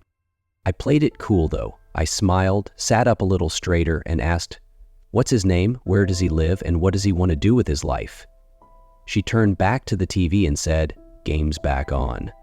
I told her I needed to pee, then stepped around the corner to talk to Hannah. As soon as I saw her, I mouthed, "WTH?" She looked excited, which only made me frown more. "Why are you so happy about this?" I asked. She just smiled. "Fine," I said. "How'd you find out?" "Lily told me when they got home from school," she said. Lily has been Ava's best friend since they were babies. She's also her cousin, and we spend a lot of time with Sally and Jim, her parents. Sally's Hannah's sister, and the girls were born 3 months apart. They've grown up together. I just said I need to get back to Ava before the inning's over. I'll text you questions. My wife grinned and gave me a hug as I headed back. I sat down beside Ava and she immediately updated me. Fly out and a hit by pitch. Our pitcher always has trouble coming inside with left-handed batters. 18.7% success rate. I smiled. Thanks for the update. I grabbed my phone and texted Hannah. Me, what's his name, where does he live, and what does he want to do with his life?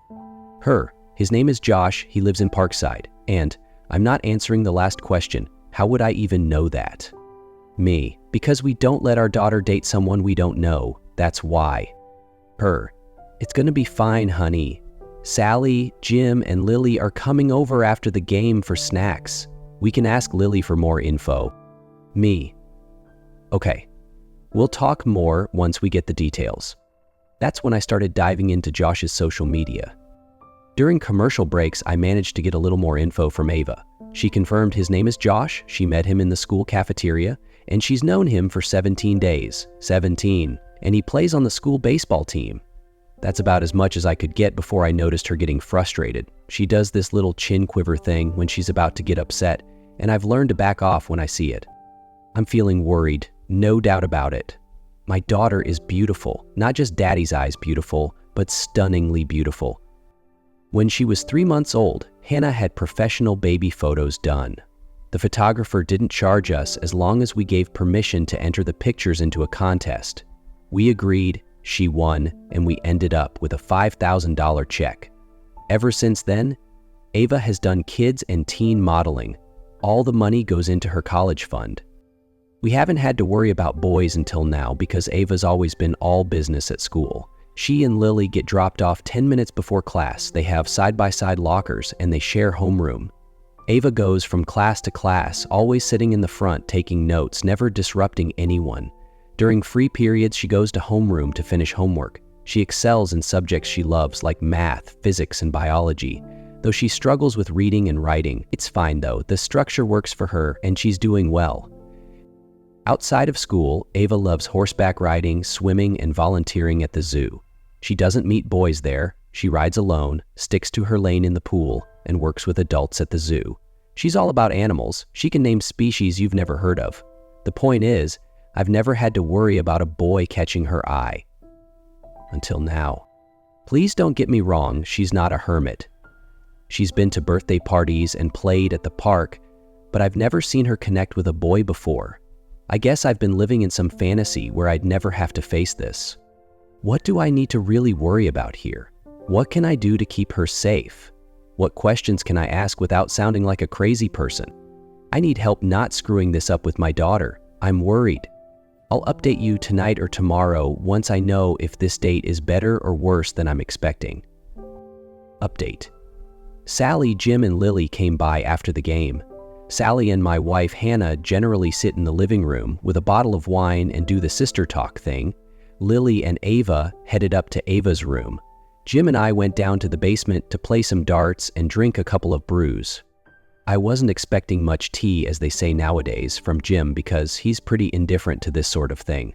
Lily started dating a couple of years ago, and when it first happened, I was asking Jim all sorts of questions. His attitude was basically, "It's just young teenager stuff, nothing really to worry about." All I could think about was when I was 15, in my first real relationship. We dated for 16 months and she took my virginity. Then she cheated on me and dumped me for some loser hanging around my friend group. 6 months later, she tried to crawl back, but I wasn't interested in being a plaything for a blood-sucking vampire. The experience shattered my heart. Ava doesn't need that kind of crap in her life. The conversation with Jim didn't go anywhere. He was more interested in how I was handling the news of Ava's pending disaster. I had no desire to talk about myself, so I deflected the conversation back to Lily's first dating experiences. As we got set up for darts, Jim said, "So, I hear Ava is entering the dating pool," with a grin. I winced but bounced back quickly, retorting, "Yeah, I guess I'm the last of us to enter the worried dad club." Then he asked, "How are you feeling? I know it's taken a lot of work to get here." I said, "Ava has never worked for me. I'm just concerned for her safety. Was there anything you and Sally did to help keep Lily safe when she started dating?" He got a wise wizard look and said, "Sally knew the family, so we weren't really worried about him being a serial killer or rapist, if that's what you're worried about." I grimaced and asked, "Is that really what we have to worry about nowadays?"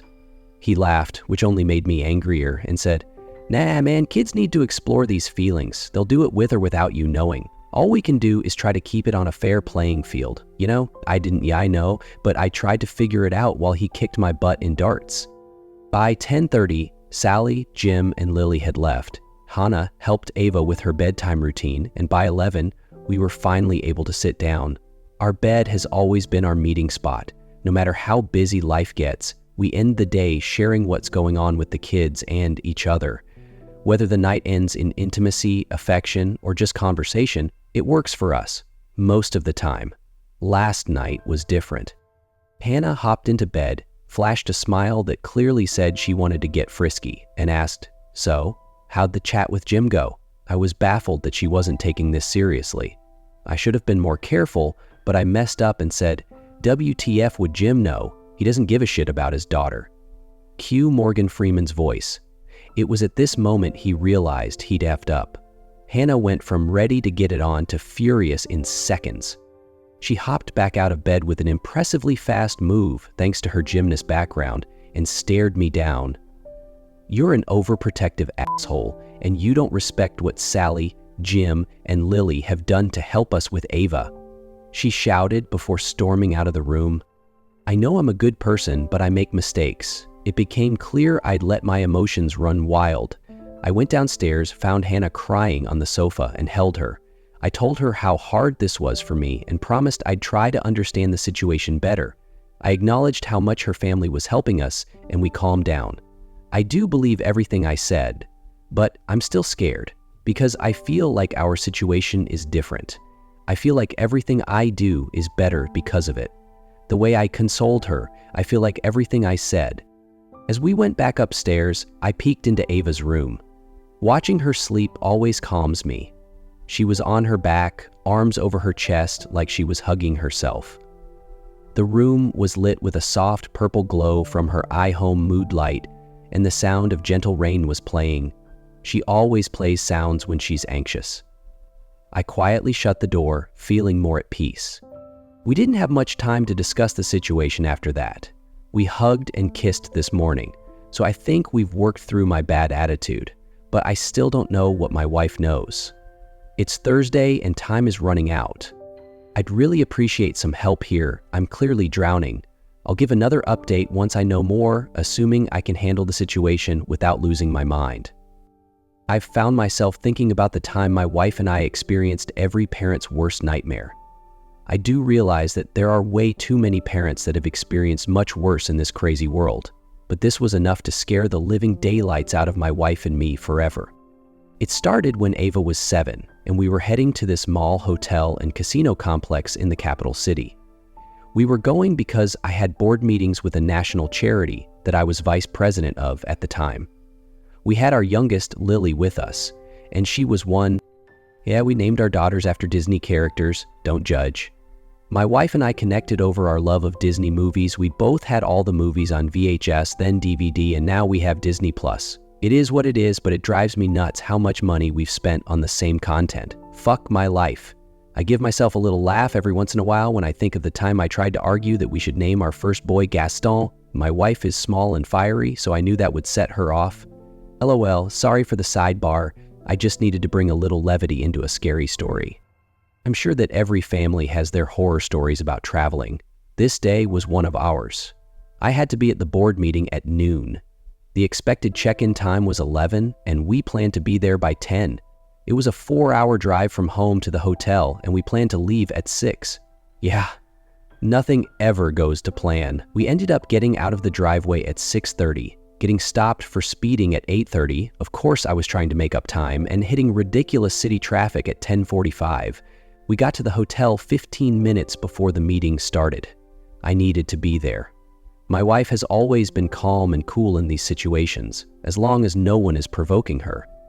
She took control of my stressed out self and told me to grab my laptop and get to the meeting. She'd check us in, check out the mall, and get the kids fed. I ran off, thankful that the situation didn't turn into some sort of blame game about the stressful journey. I got to the conference room on the 3rd floor of the hotel with 5 minutes to spare. A buffet lunch was set up on the side of the room, and my fellow board members gave me time to grab some food and settle in before we started. We were about 15 minutes into the meeting when my phone started to vibrate on the table. It was my wife. I embarrassingly sent it straight to voicemail. A text came immediately after. "Call me now." I excused myself from the meeting, apologizing as I walked out of the room. What followed was the scariest moment of my wife and my life. I called her back and she answered with a panicked, "Ava has disappeared." I said, "What?" Just stunned. My wife was clearly crying and shouted, "She's gone and I don't know where she is." All I could muster in my confused state was a weak, "I'll be right down," and I hung up. I stepped back into the meeting room and told them that Ava had disappeared downstairs and I was heading to the lobby.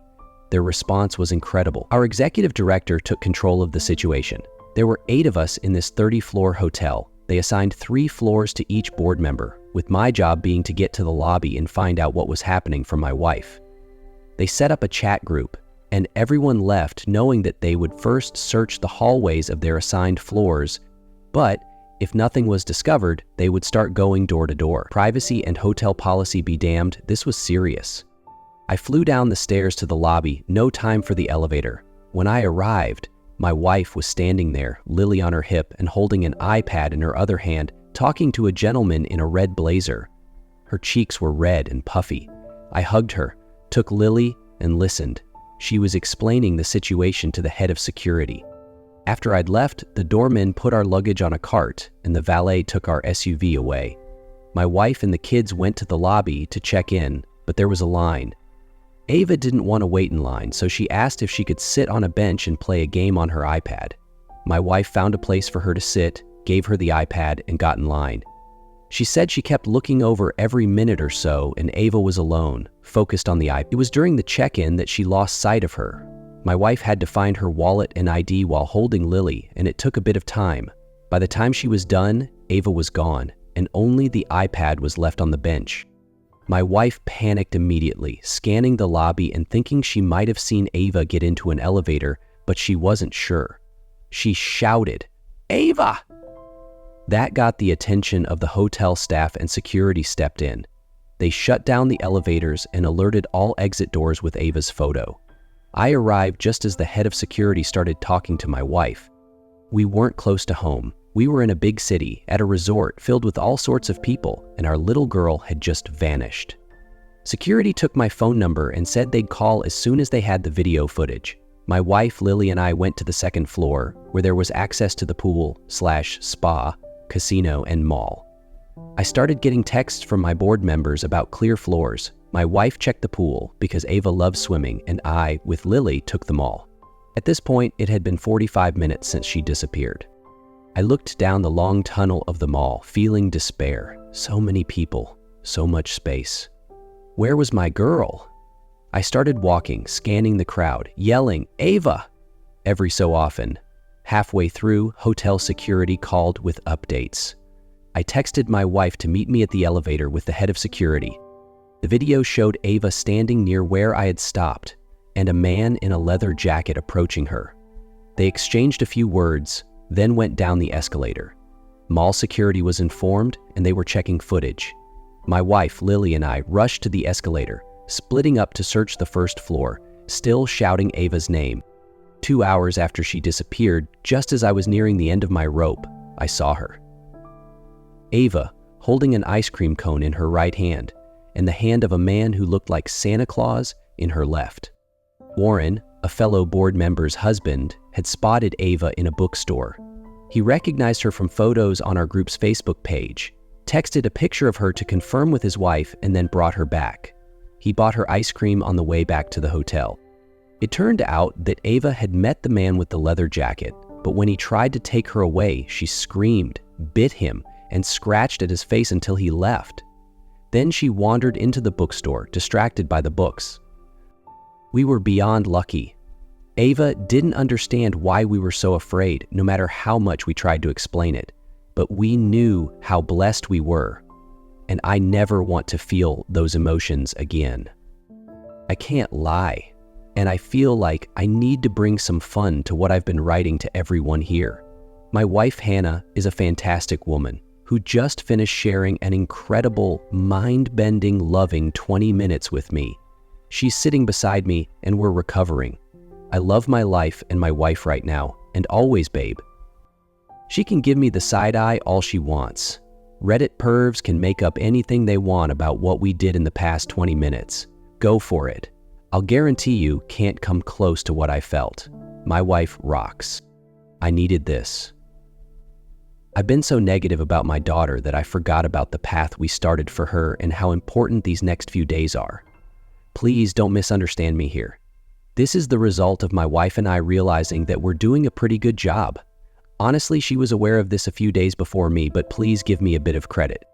I've talked about Ava, my personal insecurities, laid out my living of a parental nightmare, can't believe I did that, but it seriously helped, and my misguided thoughts about not only our support network, but also Ava's choice of a suitor. In short, yeah, I've realized what an ass I've been. It is what it is, and I'll guarantee you're not perfect either. I spent today, Thursday, thinking about our path to get to where we are. I reflected on the bad, see my last story.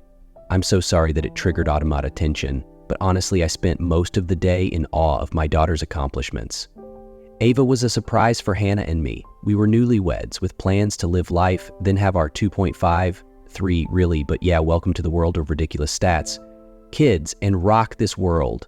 We weren't ready, but we're accepting of the early result. Please, people, don't rely on the pull-out method unless you're truly ready for an unexpected surprise.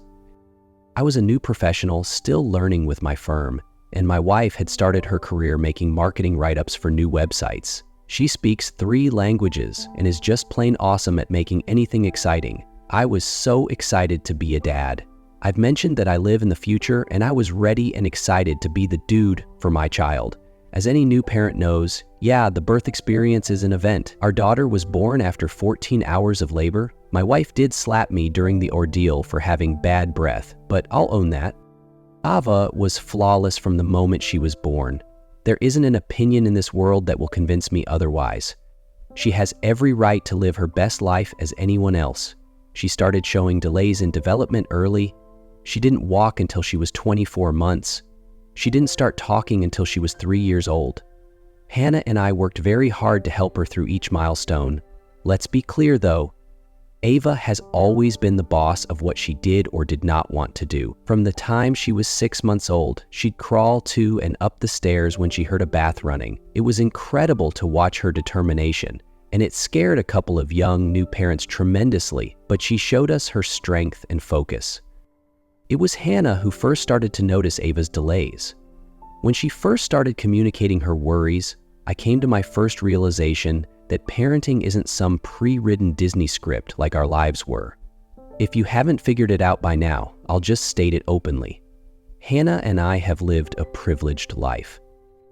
We met at one of the most respected universities in our country. She was a gymnast. I was in track and field. We had scholarships, but that really didn't matter. Her family owned pharmacies. My family owned a large farming/ranching operation.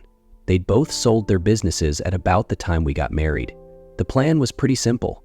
I'd get my investment credentials, manage both of our family's money while growing a reputation to become the next Warren Buffett. If I didn't get that successful, it was fine. I just needed to take my magna cum laude degree and ensure that I made a place for myself in the real world. Hannah went into marketing. She does the marketing write-ups for many prominent companies online. Many of her initial clientele came from her family, but it was her linguistic background that set her apart. She gained that background because her parents traveled a lot, and she had a natural tendency to pick up new languages. It was a tale as old as time in our world when we got married and announced that we were having our first child. I have always gone back to my thoughts before becoming aware of Ava's challenges. As part of her baptism, I was asked to write my dream for her. I started with what I thought was a standard promise of being a kind, loving protector and provider for her. I went on to say that it was my desire that she grew to dream big, fantastic dreams, and had the courage and strength to pursue them. A bit naive, sure, but I've found that throughout our journey, this has been my true guide for her. It didn't take me long to realize that my dream for her shouldn't or couldn't change. She's my daughter, and it's up to her to create her dreams and pursue them. It was her first birthday party when Hannah first noticed it. We had a big room booked, all sorts of balloons, games, candy, and catering. Any new parents that say that they don't look at other kids and compare are liars. It's human nature. You compare your kid to others and assess how awesome your kid is. Ava didn't want to hang with the other kids though. In every picture we had, the kids were playing, and Ava had her back to them, sitting in a corner, reading books or making puzzles. School wasn't easy for her. She would get overwhelmed with noise or act different and be judged, even bullied by her peers. Her responses were always loud, abrupt, and even violent. School systems aren't built for abnormal. Teachers are overwhelmed and unprepared for disruptions. Society as a whole would rather separate perceived problems than figure out solutions. NIMBY, not in my backyard, is a truth. If you want to waste everyone's time arguing about it, then you're just a liar, extremely sheltered, or an idiot. We had so many experts tell us what Ava could and could not do. So many people with these general, pre-boxed solutions to our daughter's life. Even both of our parents had ideas and shared thoughts of institutions that would help our daughter while keeping her separate from our family and their embarrassment. That was truly the biggest betrayal we had to deal with. People suggesting that our life would be improved by separating our own daughter from us, keeping our child hidden from our world. I always get this shiver in my diaphragm when I think of it. Our life is different because of Ava. The poem Welcome to Holland by Emily Pearl Kingsley helped us truly understand and give up on our Disney dreams. I became empathetic. I no longer walked past people in need, ignoring them, showing disdain over my perceived understanding of their situation. Ava taught me that challenges can happen to everyone, And sometimes those challenges can't be overcome by just some hard work and perseverance. We were fortunate to have our love for each other and the resources to adapt and change. We connected with people who had already experienced the challenges of helping guide their children. We listened and learned from their experiences, both failures and successes. We got help from Hannah's sister and family.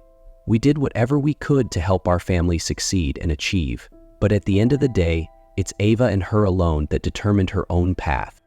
It was Ava who insisted that she go to regular school. In the early years, she was often sent home for behaviors.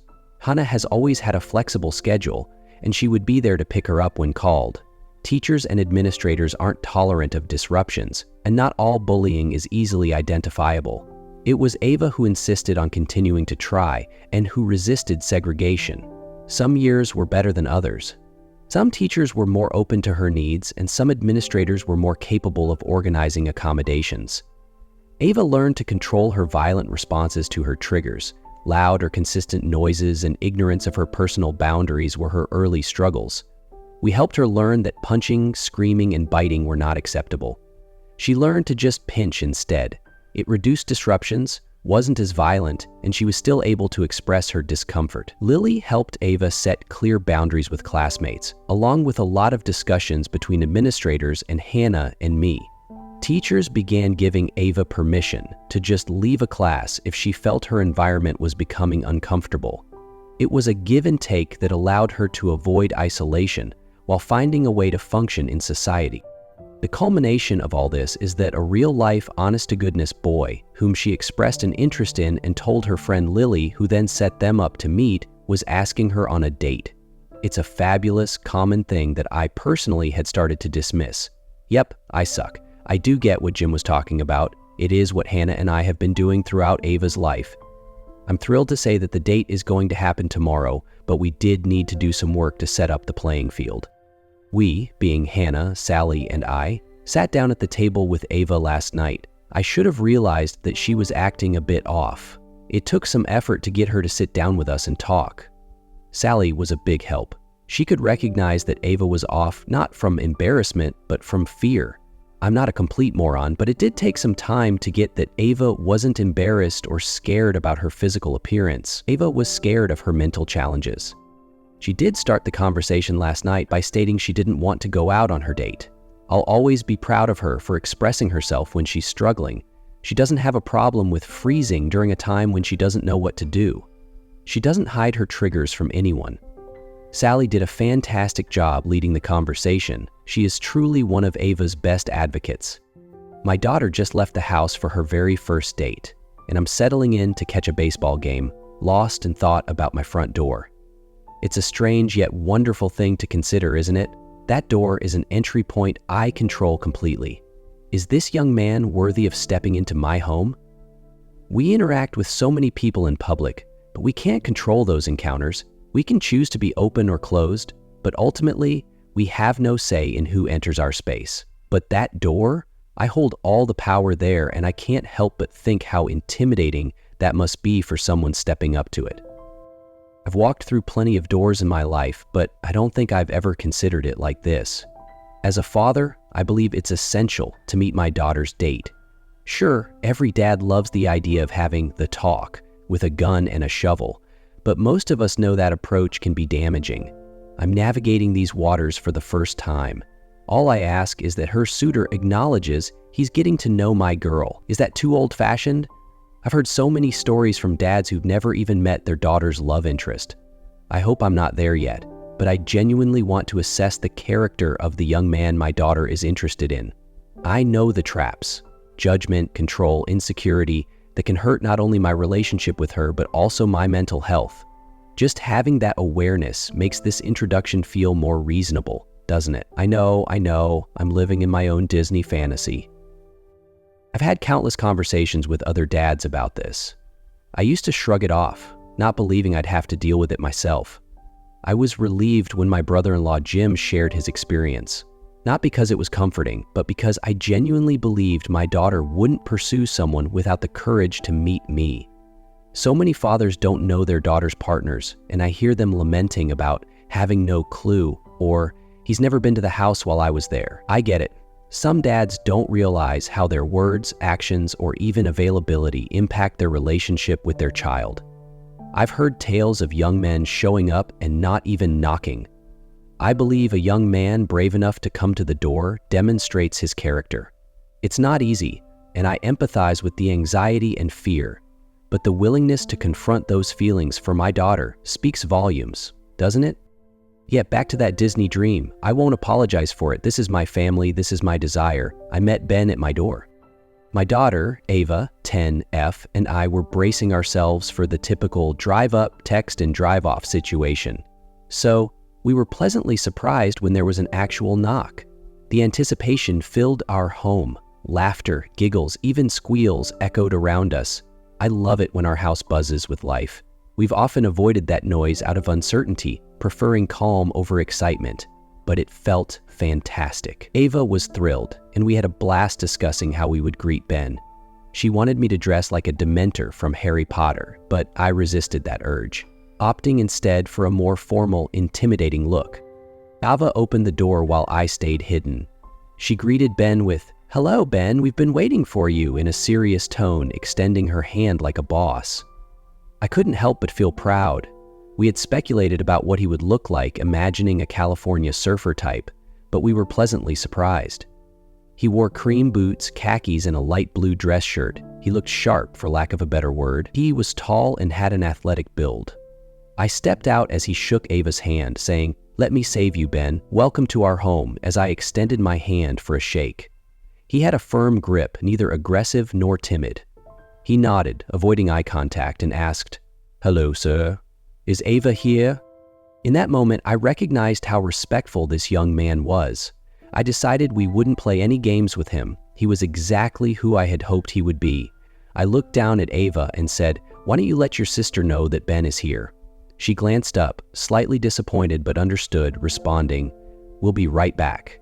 With a skip in her step, she dashed off while I stood before Ben. I opened my stance, gesturing with my arm, and said, "Welcome, Ben. Let's sit on the sofa and wait for Ava. She'll be down shortly." Knowing he was a baseball player, I pointed out some cool memorabilia in the entryway. He immediately noticed the first jersey and asked about it. We connected as we chatted, completely engrossed in conversation, when Ava finally came down the stairs. Her hair was simple yet elegant, a high ponytail with a few strands framing her face. She wore jeans and a fitted sweater. I had to stop myself from commenting, realizing my wife and sister had navigated this delicate balance perfectly, leaving me with no choice but to simply say, "Wow." Ben was momentarily stunned, and I nearly lifted his jaw back up. I'm pretty sure he wiped drool off his chin as he stammered a shy, "Hey, Ava." I stepped aside, aware I was just a supporting player in this story. Ava hugged me as she approached. For most people, a hug is a simple gesture, but for us, it's profound. Ava has always been sensitive to physical touch. It's one of her triggers. My wife and I are affectionate, but we've learned that we can't just hug Ava whenever we want. We need her permission. I can count on two hands how many times she's initiated a hug, and this moment was one of those rare instances. I was taken aback, feeling warmth and love from my daughter like never before. She smiled at me, then turned to Ben, saying, "You ready to go? Sorry for being a bit late," as she breezed past both of us and out the door, leaving us speechless. At first, I felt a pang of disappointment about not chaperoning them, but their plan was solid and my concerns ended there. I settled back to enjoy the ballgame, Ava by my side, waiting for my daughter to return with a smile. I truly hope it isn't disappointment, but we'll tackle that if it comes. My wife darted around the house like a squirrel, and I paused her a couple of times for a quick hug. We were both overflowing with emotions, and all I could feel was pure happiness. We've done our job, now it's up to her. And him, but I trust her choice. Thank you all for your support. Now on to the next story. AITA for leaving after my mom kept joking about my childhood and calling me her practice kid. I'm 19M, and my parents had me when they were really young and not exactly on purpose. My childhood was filled with money troubles and endless arguments between them.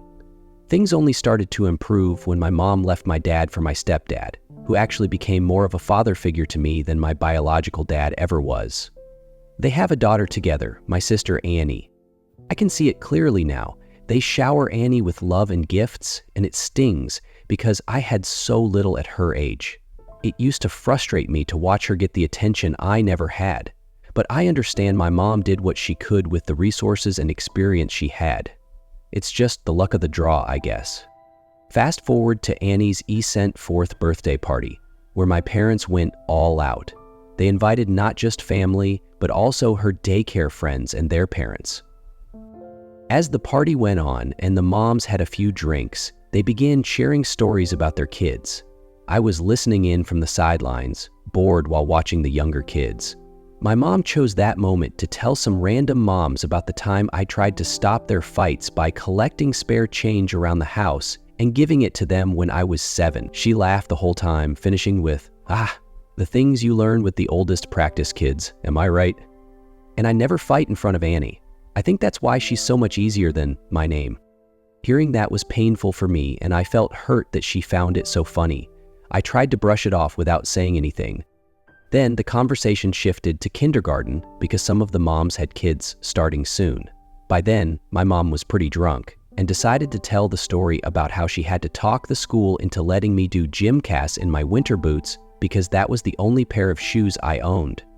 Again, she told the story with a smile and laughter. The final straw came when she said, "Thank goodness Annie can have all the shoes she wants, though with how much shit pulled at that age, maybe it was best I didn't waste money on the practice kid."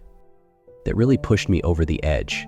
I texted my mom, "I'm glad you find how poor and miserable we were so funny, but it really upsets me how you clearly think of me as practice for Annie. I'm going, so someone should watch the kids." Then I left without speaking to anyone. When I got home, I found a rant from her in my texts. She said those were her stories and she could feel however she wanted. She called me sensitive for not being able to take a joke and suggested I get a therapist, even though she knows I already see one. She said I was just jealous of a 4-year-old and that I was rude for leaving. Now I'm reflecting on the whole situation and wondering if maybe I overreacted. So, to start, I'd like to thank everyone who commented on my last post. I read through as many replies as I could, and some of y'all had me sobbing. Genuinely, everyone says that the internet is a cesspit of toxicity, but that's not true at all. Mushy feelings aside, here's the actual update. The first thing I did was talk to my stepdad.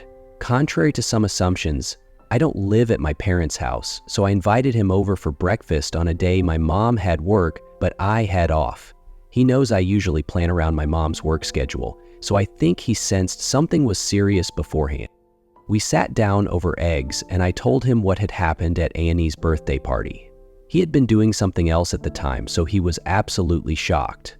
Apparently, my mom had told him a twisted version of events. According to him, she said I sent her an angry text because of a few harmless jabs and that she was only kidding and didn't mean any harm. She also conveniently left out her drunken text to me. His reaction to the actual content of her jokes can only be described as a mix of deep sadness and frustration. He offered me true support and affirmation, something I could never picture my mom doing in a million years.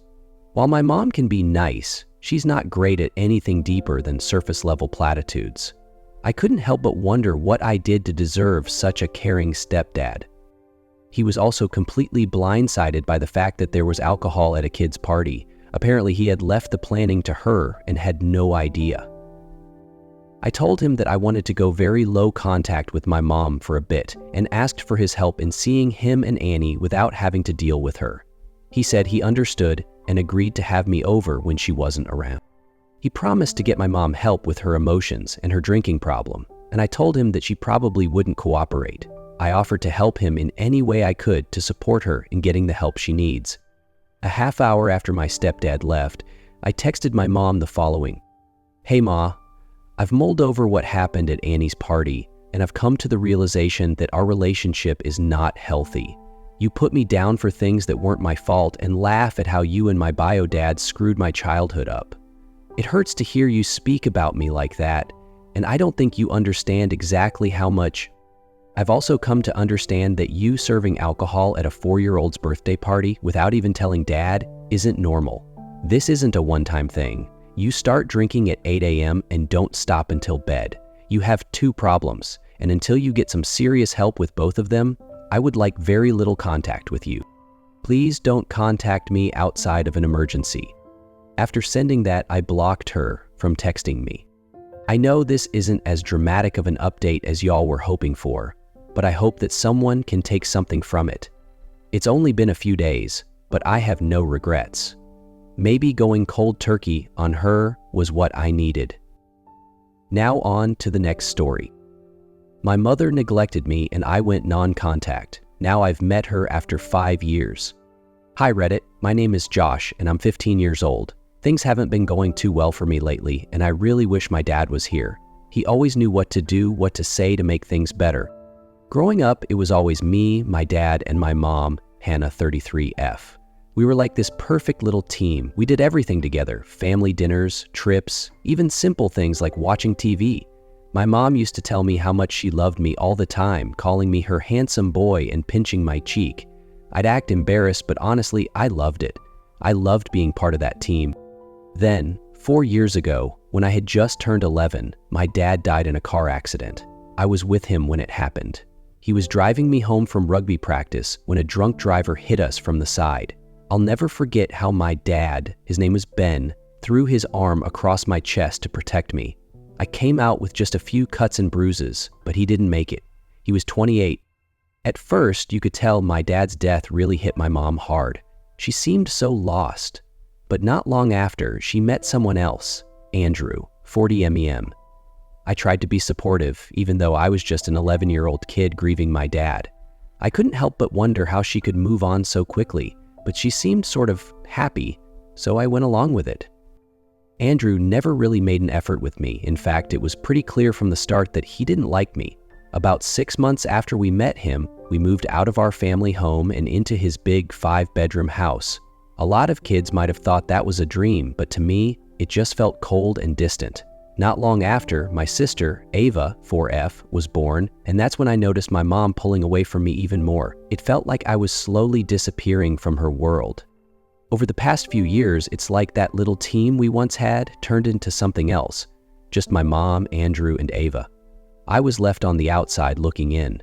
My mom stopped coming to my rugby games, even though she never missed one before. Instead, she'd take Ava shopping or to the park. If it weren't for my grandparents, Jim, 60M, and Sally, 58F, I would have felt completely alone. The final straw for me came about a week ago, right after the last day of school. I came home to an empty house and found a note on the kitchen counter with PS 100 attached. It just said, "We've gone to Andrew's parents' place for the week. Didn't think you'd want to come. Mom." At first, I wasn't that upset, but then I opened up social media and saw a post from my mom. It was a picture of her, Andrew, and Ava by a pool. The caption read, "My little family."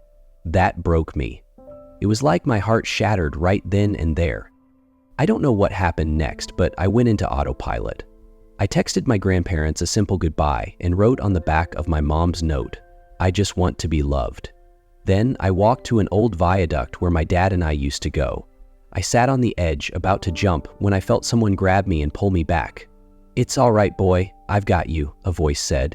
It was my grandpa, Jim. I broke down in his arms. He took me back to their house, and my grandma Sally came rushing out, tears in her eyes. She hugged me and took me to bed, stroking my hair until I fell asleep. For the entire week that they were away, my mom never once checked in on me. When they got back, she came to my grandparents' house to take me home. I overheard the conversation from the other room. "Mom, I've come to get him." "Grandpa, I'm surprised you even remember who he is, Hannah." "Mom, what's that supposed to mean?" "Grandma, you know exactly what it means. Your son nearly ended his life while you were off in Greece with your new family. If Ben could see you now..." "Mom, stop. I don't need this right now." "Grandma, what happened to you, Hannah? What happened to the woman Ben loved? The mother who would do anything for her son? You left him to feel unloved, and now you think you can just come and take him home?" "Grandpa, look, Hannah, I can't watch my grandson go through this anymore. He's staying with us. I'll come by later to get the rest of his things." "Mom, but..." "Grandma, no buts. He's staying with us." That was the last time I saw or heard from my mom. I think I heard her crying when she left, but maybe that's just what I want to believe. My grandpa went back to get my stuff, and I've been living with my grandparents ever since. It still hurts, a lot. I don't know what's going to happen next, but for now, I just have to take it day by day. Update. Hey, I just want to start this post by thanking everyone for their kind words and support over the past couple of weeks. With the help of my grandparents, I've managed to keep any bad thoughts out. They've also had me in counseling, which is helping me process all my feelings. A fair bit has happened since my last post, so I'll try to catch you all up. After a couple of days of silence following her confrontation with my grandparents, my mom had been blowing up my phone with calls and texts. Apparently, she just wanted to talk. But honestly, I didn't want to listen. Since my last post, I turned 16. I've also been accepted to go play rugby and study for 2 years in Auckland. My dad did the same, and it feels amazing to be following in his footsteps. We love our rugby here, but those Kiwis are on another level. Grandma and Grandpa will be moving for the 2 years too. They don't want to be too far away from me, apparently. My grandparents encouraged me to speak to my mom, if not to reconcile, then to get some closure. I agreed and arranged to meet her last week. I asked her to come on her own, and she did. When she arrived, she looked drained. Tears seemed to have stained her cheeks. She came toward me and tried to grab my cheeks, but I pulled away. We both sat down on the couch, and she started the conversation. "Mom, my handsome boy, I'm so sorry." Me. "Don't call me that, Mom." Mom. "That note you left. What makes you think I stopped loving you? Just because we went on a holiday without you, you wouldn't have wanted to come anyway. You've always hated Andrew." Me? "Jesus Christ, Mom, you really don't get it, do you? When, since Josh and Lily have been around, have you shown me you love me? When was the last rugby game you came to? When was the last time you came through for me? When was the last time you even acknowledged my existence? And you say I hate Andrew? I haven't had the chance to hate him. He shut me out as soon as he met me." Mom, you don't understand how hard it's been since your dad died. Me, I don't understand. Yeah, you lost your husband, but both my parents died that day. I hope you do a better job with Lily, because as a mother, you've completely failed me.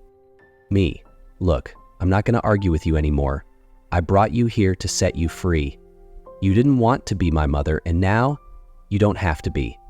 I'm going to New Zealand next week to take up a rugby scholarship. Your job's done. Mom, like your dad, I didn't even know you'd applied. Me, exactly. I went back to my room and my mom left shortly after, crying on her way to the car. An hour later, I was in the living room with Grandpa when Andrew burst in, shouting at me for being an ungrateful little prick before taking a cheap shot and hitting me in the gut. My grandfather threw a haymaker at him.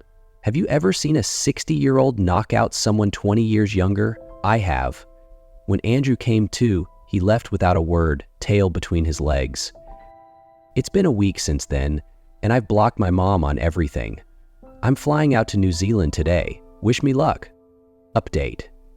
Hey everyone, I'm not sure if anyone remembers me from my last post. It's been 5 years, so no surprise if not.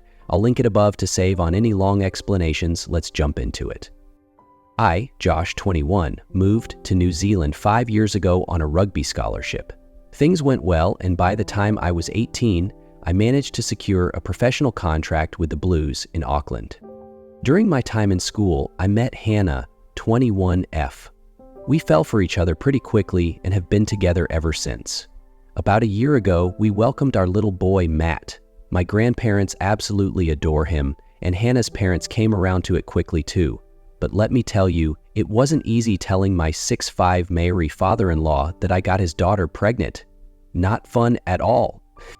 Around the time Matt was born, the New Zealand Rugby Union approached me to represent the All Blacks once my residency period was complete. As flattered as I was, I couldn't do it. Since I was a kid, I dreamed of pulling on the red jersey for Wales, my country, my home. To make that dream a reality, I knew I had to return. It didn't take long to find a club back in Wales, and just last month, I got my first call-up for the national squad ahead of the Six Nations tournament. As for my mom, my grandparents have kept me in the loop about her and my younger sister Lily. They've also given her some updates on me, but I made sure they didn't mention Matt. I know she's tried to reach out quite a bit over the years, but honestly, I don't know if I'm ready to forgive her or if I ever will be. That's what led me to make this post.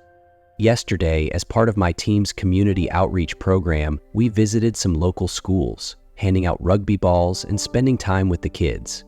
It's easily the most fun part of my job, outside of actually playing rugby. We visited my old primary school, which was surreal. I walked into a year 4 classroom to the cheers of all the kids, and then, out of nowhere, one little girl sprinted towards me and jumped into my arms, crying. She grabbed onto me with a strength I hadn't felt before and kept calling me Joshy. That's when I realized it was Lily, my little sister. That's what she used to call me. I'll be honest, it was shocking, but in the best way. I was flooded with emotion.